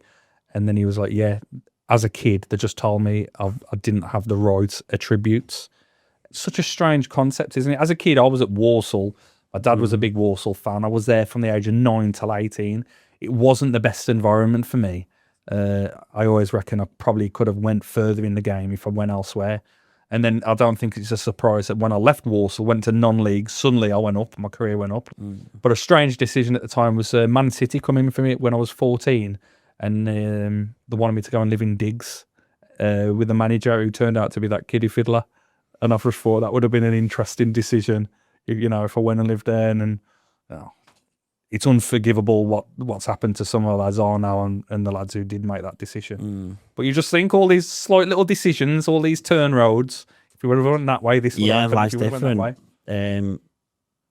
And that's the journey, innit? It's not like going right back to the beginning of this podcast, what we said.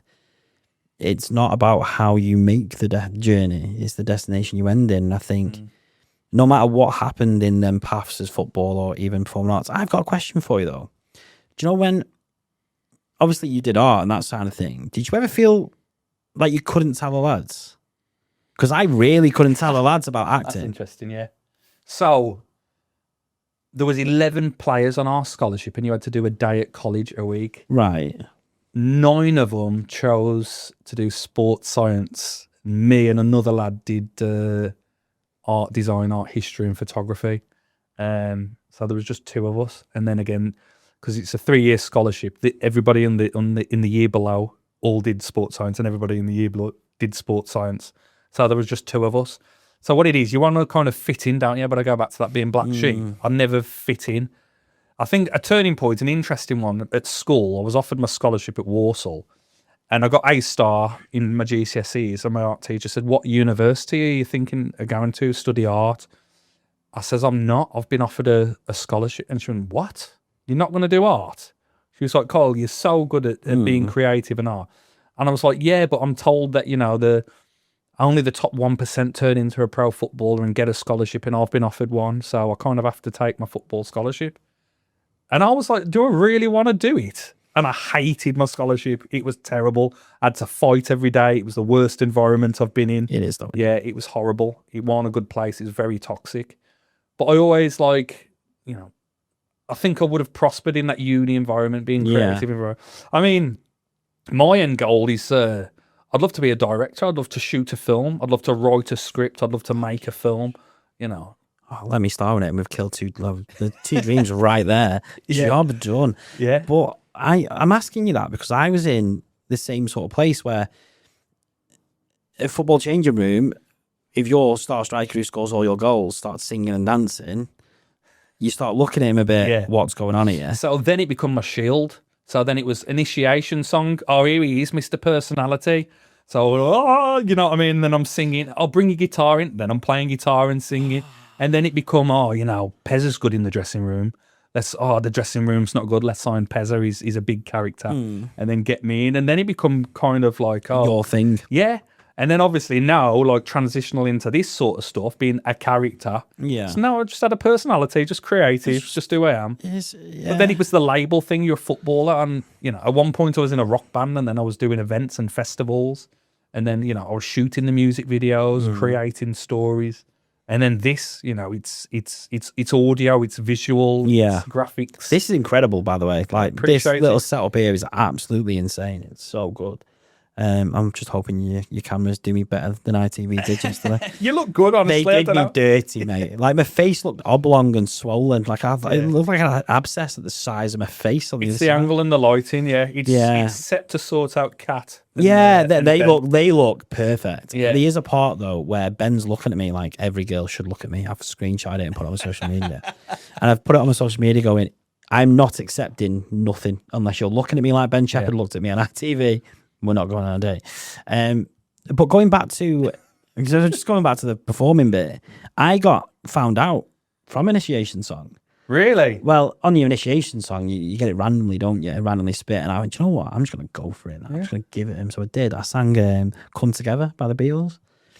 And you should have seen the faces. I started singing it, and all the lads just went, where's this come from?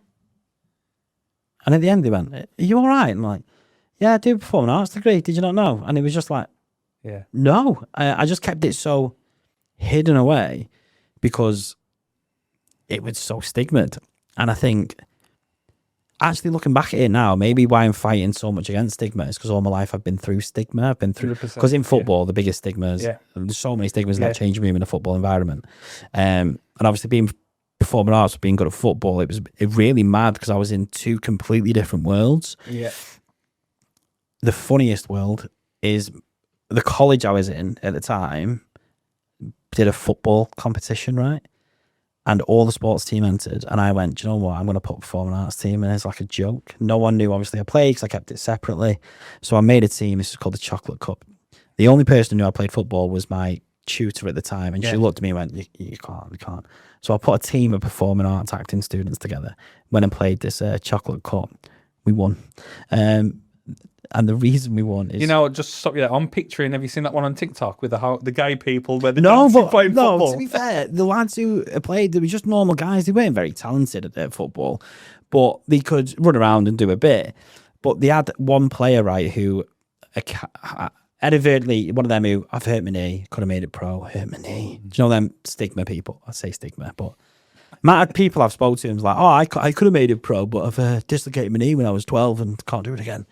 But it was him. And it was 0-0 in the final. Who's that guy? Yeah, I was 0-0 in the final. And he looked at me and went, how are you even here? And I was like, do you know what? Okay, we'll see it now.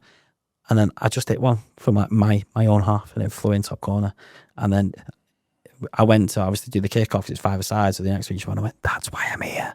And we won 1-0 and we won the chocolate cup. And it was the biggest upset. And it was hilarious because the sports team had to do laps. Like the lecturer made them do laps because they got beat by performing arts lot. But then the sports coach, Maka, is a football coach now. He knew I played football. That didn't tell anyone. Come up to me at the end. Yeah, to come up to me at the end and went, that was naughty, that. He was the Chester manager, actually, the other year. Maka was. I can't tell you his full name. I know he's Maka. Well, that's the thing with me. I can't remember names or some of the things I've done, but I remember every single goal I've scored.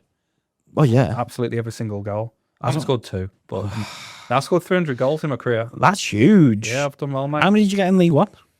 None. That's the worst question you could have asked me.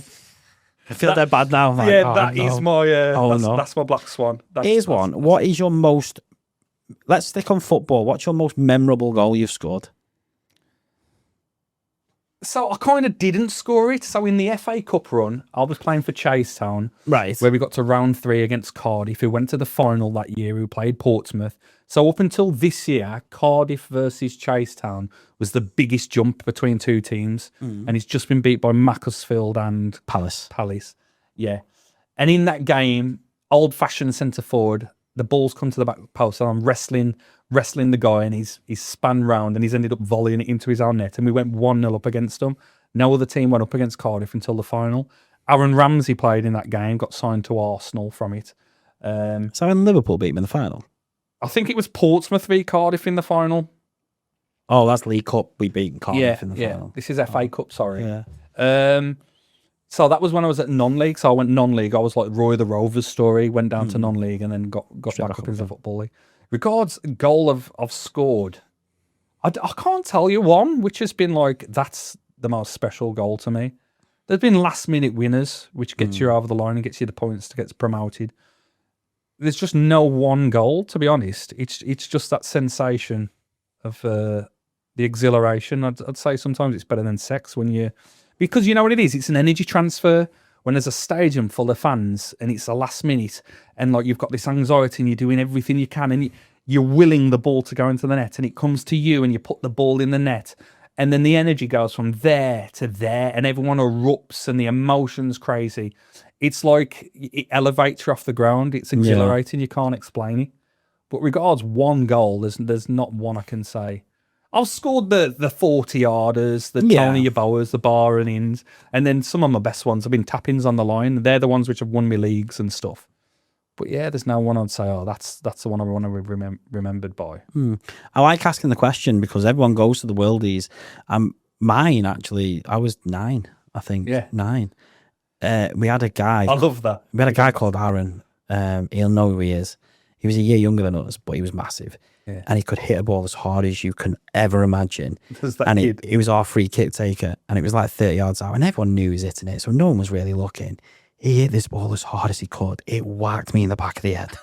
I went down, face down, crying my eyes out at 9 years of age. It's lobbed the keeper and gone in. So everyone's celebrating, thinking I'm celebrating on the floor. Do you know when you score a goal? And everyone's jumped on me, and I'm just bursting in tears. And that is my most memorable goal I've ever scored. That one. It's just like, I wasn't even looking because I knew he was shooting. It just hit me in the back of the head and lobbed keeper went in. And that is and everyone's like, but you've scored last minute winners. Well, I don't care. That is the one goal I will never forget. Fine of it. Oh, it was brilliant. You know what's mad? You've not many people ask me questions. Really? You've probably asked me 2 more questions than most of my guests. I'd say that. It's interesting, isn't it, that? It's conversation, isn't it? Yeah, no, it is, yeah. And that's what works. Yeah, it's like, you can sit here and ask me questions all day long, that's fine.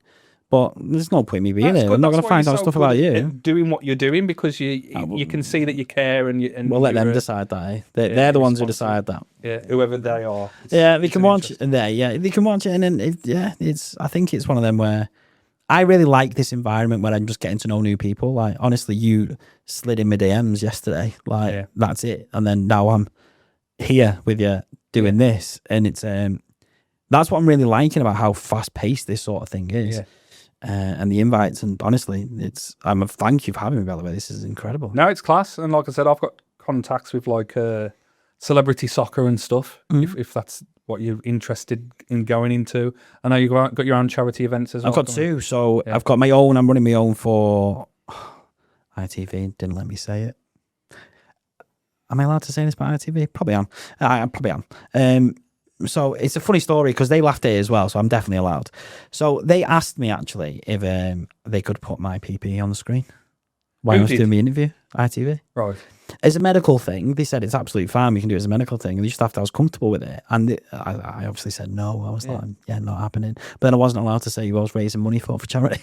Oh, really? And I was like, spiteful bastards. No, it's not them. They were amazing. That's just my opinion. Yeah, it was. ITV are amazing. They put your cock on the screen. Yeah, but they just said it was Ofcom complaints. And I was like, people would complain about a charity, but not about my penis on the screen. And they went, yeah. And they have to protect themselves. Yeah. And so I completely 100% agree with ITV. And this, they did not, they were incredible. That experience is insane. But yeah, so I've got my own charity event that I've done myself. I'm doing it for the Christie's Hospital, who saved my life. It's a football match at AFC Marine. We've booked that out on the 9th of May. Oh, nice, Marine. 2 o'clock kickoff. People can come down. It's a donation bucket at the gate. Whatever you can afford. We're just raising. There's a Just Giving link as well flying around currently. And then I've just been invited to Crewe Alexandra Football Club Stadium, the Mornflake Stadium, on the 19th of May in the evening, raising money for Macmillan. Nice. That's going to be a great event as well. So it's a Tuesday night under the lights. Who's that for? So that's for a guy I used to play football with called Scoff. You won't mind me saying it. Andrew Scoffin. Scoff. I don't think that's his name. Scoff. I've called him Scoff the whole time. I might need to get my Facebook out. No, so it's Scoff. Him and his brother, their dad passed away. He was the stadium announcer for Crewe Alexandra Football Club. And he was a big Crewe fan. He was an amazing man as well. Like, I've met him numerous times when he used to play with Scoff. And he was incredible. And they do this every year. And they do like the thing where they draw the names out of the hat. He'll understand now. I let him down last year because I was injured. I said I'd play, and then he drew me out and I was injured. I couldn't play. But he drew me out this year without realising all this media stuff was happening. Right. Yeah. And then obviously I just went, oh yeah, by the way, I'm going on this morning. Do you want me to mention it? And he went, what? What's going on? Yeah. So then we've had a few bit more on the gate as well now, I'm imagining. I'm hoping so. Like, I've got, like, followers wise as well, I've grew a decent community. Like, I'm close to 5k now, 6k on Instagram. Yeah. Pushing 5k on TikTok. I've got a few fans. You were a YouTuber or anything? So I've just made a YouTube because I was thinking about coming into podcasting and doing a mental health podcast. Because I thought the best way of lifting a stigma is getting people to talk about it, right? Yeah. So I was gonna actually make a podcast, and it was gonna be called Half a Pod. So I've got a YouTube channel currently that just a few of my shorts are going around on. It's called Half a Pod. Yeah. But again, I'm still playing around the idea what actually is going to come next. So I think if I do launch that podcast, it's going to be more of a split. Instead of like a chat with this, it's going to be a more split show. So it would be like talking about the stigma cancers, what's new in the recent stories, just to give people awareness. And then people can send me stories. I've had a few I've had a few people send me some of the stories people have gone through is incredible. And I wanted to do a thing called Mental Health Corner. So not the stereotypical Instagram, get out of bed at 6 a.m, splash your face with water, go to the gym, drink this shake, you'll be happy for the rest of your life. Bollocks. Just is. It's a lie. Like, if you've been in some dark places like you said you have, getting out of bed and putting both feet on the floor at the same time is the biggest achievement of that day. Yeah. And planning your day isn't about splashing water, getting up at 6 a.m. It's right. Step at a time. Let's go to bed. Now, can I make it to the bathroom? Now, can I brush my teeth? Now, can I have a shower? Now, can I make some food?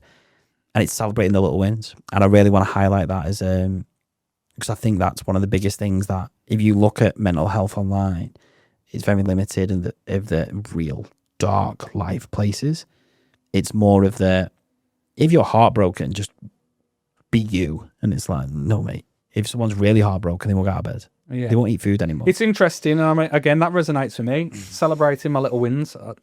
I'm not really sure I do now, to be honest. It's just like keep moving forward.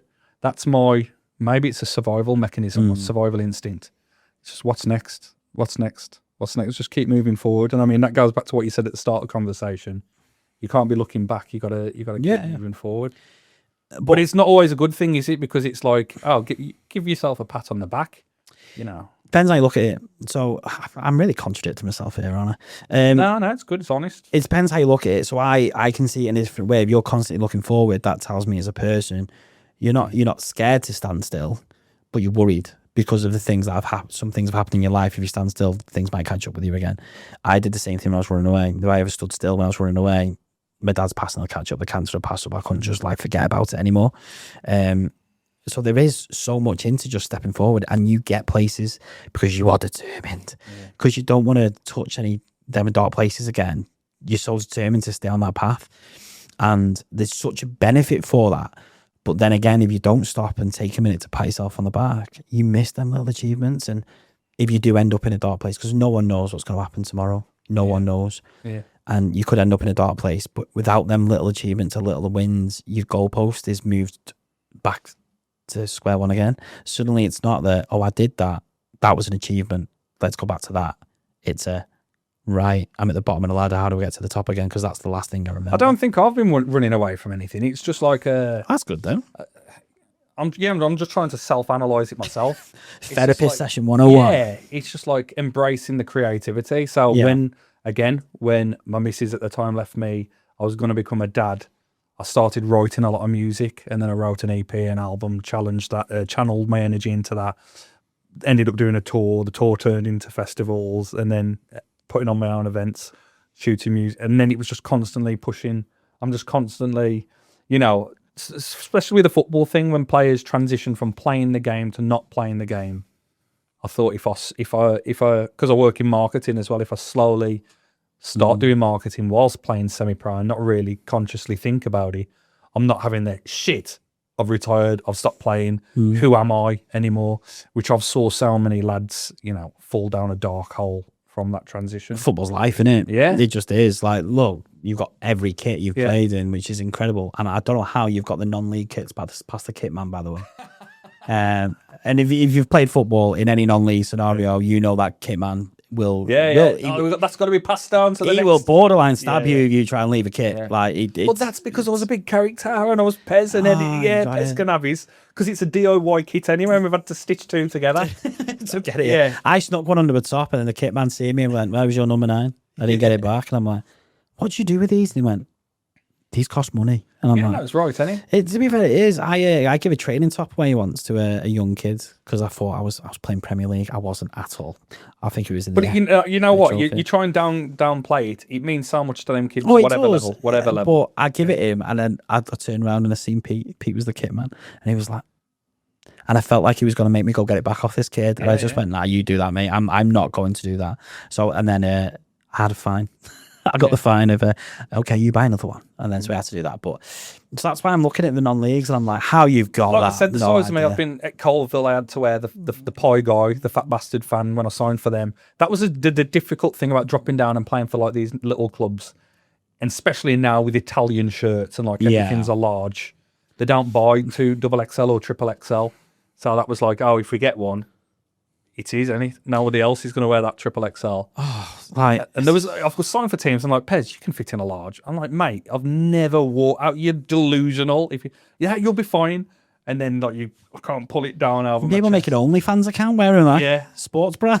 Well, that's the pivot. That is the pivot. There you go. OnlyFans is a pivot. Let's finish on that. Let's finish on Bonnie Blue. On Bonnie Blue. Okay. Well, to be fair, the funniest comment I've ever read about my situation was Lad Bible, because Lad Bible put, guy lost 4 inches of his penis after a death smell. No one knows his cancer at this point. And one of them went, "Oh my God, he was last in the Bonnie Blue clue queue." And I was like, "Oh my God, that's amazing." So funny. Yeah. But yeah, OnlyFans, I've had about 5,000 DMs asking me for an OnlyFans link so you can see it. I've had an OnlyFans creator offer me $3,000 to do a scene with her. Good. I had a girl message me, and she'll know who she is, by the way. pretend she was interested, thinking I wouldn't find out she does OnlyFans. Not only that, she messaged me, I'm 21, and I went, okay, bye. I'm 33. 21's a bit of a jump. But then I found out she's OnlyFans, so she was trying to like get me into it. And coerce you. And I didn't know if she was going to happens the other way. Yeah, secretly film me or something like that. I don't know.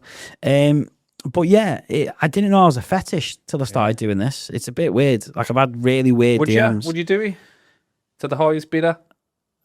No, to be fair, literally yesterday I got offered 500 quid for a dick pic. Just one dick pic, 500 quid. Not even like pre. So that one I've just shown you. Because to be fair, that might not be me. Like if you don't know me, like it might not be me. Well, you was like that. Hello. No, so I have a like a little scar on my belly. That's how you know it's me. But if you don't know that, you're not going to know. Would I ever drop it? Probably not. Currently, no.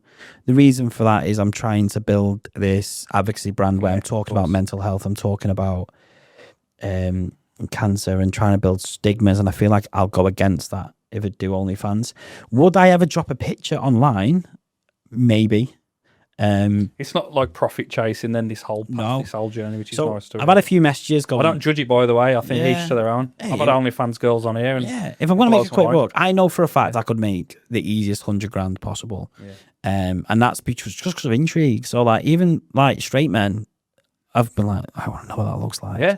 Because everyone's like, 100%. I was intrigued. I wanted to see it. And it's like the best question, which half? Like it's sliced in half like a hot dog. Yeah. It's not mother burger. But I would get people paying that £10 for 1 month subscription just to see what it looks like. And I would only need 10,000 people to do that. Well, I'm nearly a half of followers on 2 networks. And I've had multiple DMs and comments for people who haven't followed me about it. So I'm pretty sure I could drop on and make an easy 100K. I think it's the start of your origin story. So you're this hero, you're saying this good word, then it don't work for you, then you turn into the villain. Yeah. And then you do your and fans. You see Riley Reid currently. She's obviously petitioning to get all their content taken down now. She's a parent, I've seen.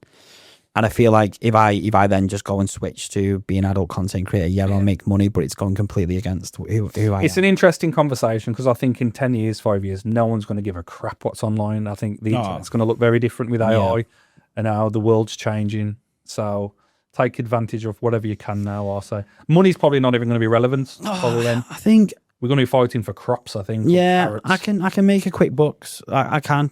And I know I can if I dropped it. I've got literally, I'm pretty sure the most unique penis in the UK right now.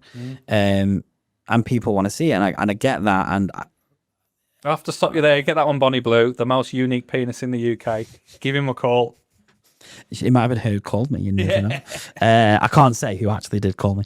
But I think for me, I'm really into this. Where's next? Like you said, is it going to be comedy? Is it going to be TED Talks? Is it going to be public speaking? Is it going to be just road shows of TV companies and TV shows? I've had a fair bit come at me, especially after this morning. I've not even been through half the emails yet. So I don't know what's actually next. What I'd really want to do is this. So go on different styles of podcasts and just learn a bit more about how to do these things. Because I know you said I talk naturally and I do it naturally. In my head, I'm like a duck in water, like flapping like crazy. So doing more podcasts like this and meeting more interesting people that I can talk about me. I'm not talking about my penis every 10 seconds. And I know it's a lot about me. But like we said, that's just the thing. That's the catalyst. Yeah, I'm still me. And then you grow and things change and you turn into something I don't else. grow anymore, but yeah. It's kind of stagnated now, that. But yeah, it's again my personality, and I want to get across that I do make jokes, and I am still a person at the end of the day. And yeah, if you did think I was money grabbing, I would have done OnlyFans by now if I was going to drop it, like make money, because that'd be the quickest way. Class, mate. It's been an absolutely fascinating conversation. I was just thinking with the way the conversation's gone, do I send you a picture of my Willie? Or I'm all right, no man. Why is that weird? Why is it weird if I show you a picture of my champion? I think it's because you've had nothing wrong with it. It could be classed as sexual. Oh, before we finish, by the way, I do want to raise one thing. Go for it. A woman on Instagram, a girl on Instagram asked me for a dick pic. I said no. Obvious reasons, you're not getting one. And then she went to town on me. Town. And it's like no one's ever said no to her in her life. And to be fair, she looked like one of these you'd see on Love Island, right? And she just attacked me, and she said the most thing that'd stay with me the whole time. The only reason I'm raising this is I've got a point in a minute. I'll let me get to it. But she said to me, she went, cancer didn't even think you were worthy to take you, so it just deformed you. And I only wanted a picture to laugh in the group chat. And then so I instantly replied and just went, how's it feel that I've slept with a prostitute who's seen this penis and you haven't? And then she blocked me. And I'm not speaking to her since. And the reason I'm saying that is, you just mentioned it, why is a dick pic a bit strange for me? Loads of women get unsolicited penis pictures, right? And it's so not okay because they don't agree with it. Is it okay for them to message me and ask me for a penis pic? That is, because people like, it's intrigue. So is it intrigue or is it a red flag? I'll ask you what you think it is. Well, I'm starting to feel privileged that I've seen it now. So thanks, mate. Yeah, no one's seen it. I'm not. Only people who've seen it are the partners I've been with. Because now people are going to say, Pez, what's it like? Yeah. I was like, it's glorious. Honestly, I'm gonna post this. There's a rainbow coming out. I'm gonna post this on a selfie of me and you on TikTok in a minute. I'm gonna say he's just seen a picture of my penis. Watch it blow up. Yeah, I'm socially awkward anyway, and then I'm gonna be like, gonna tag you in it. Cheers, mate. Yeah, I've got no chance to get the missus. No, I want to be like, hey, we get close on the dick watcher. What do they call it? Football. Oh my god. Yeah, dick watcher. Yeah, penis watcher. Yeah, it's usually a kick man on it. Just casually looking at each other. Mate, Steve, absolutely amazing. Appreciate your time. Honestly, thank you very much. I great. think our paths will cross again at some point. I'm hoping so. I'm looking forward to it, mate. But watch out for this guy. Watch out for me. Like, follow, subscribe, ring the bell, all that good stuff. And we'll see you next time. And then I'm just pressing these buttons and you've got to keep saying it, Karen. Awkward finish.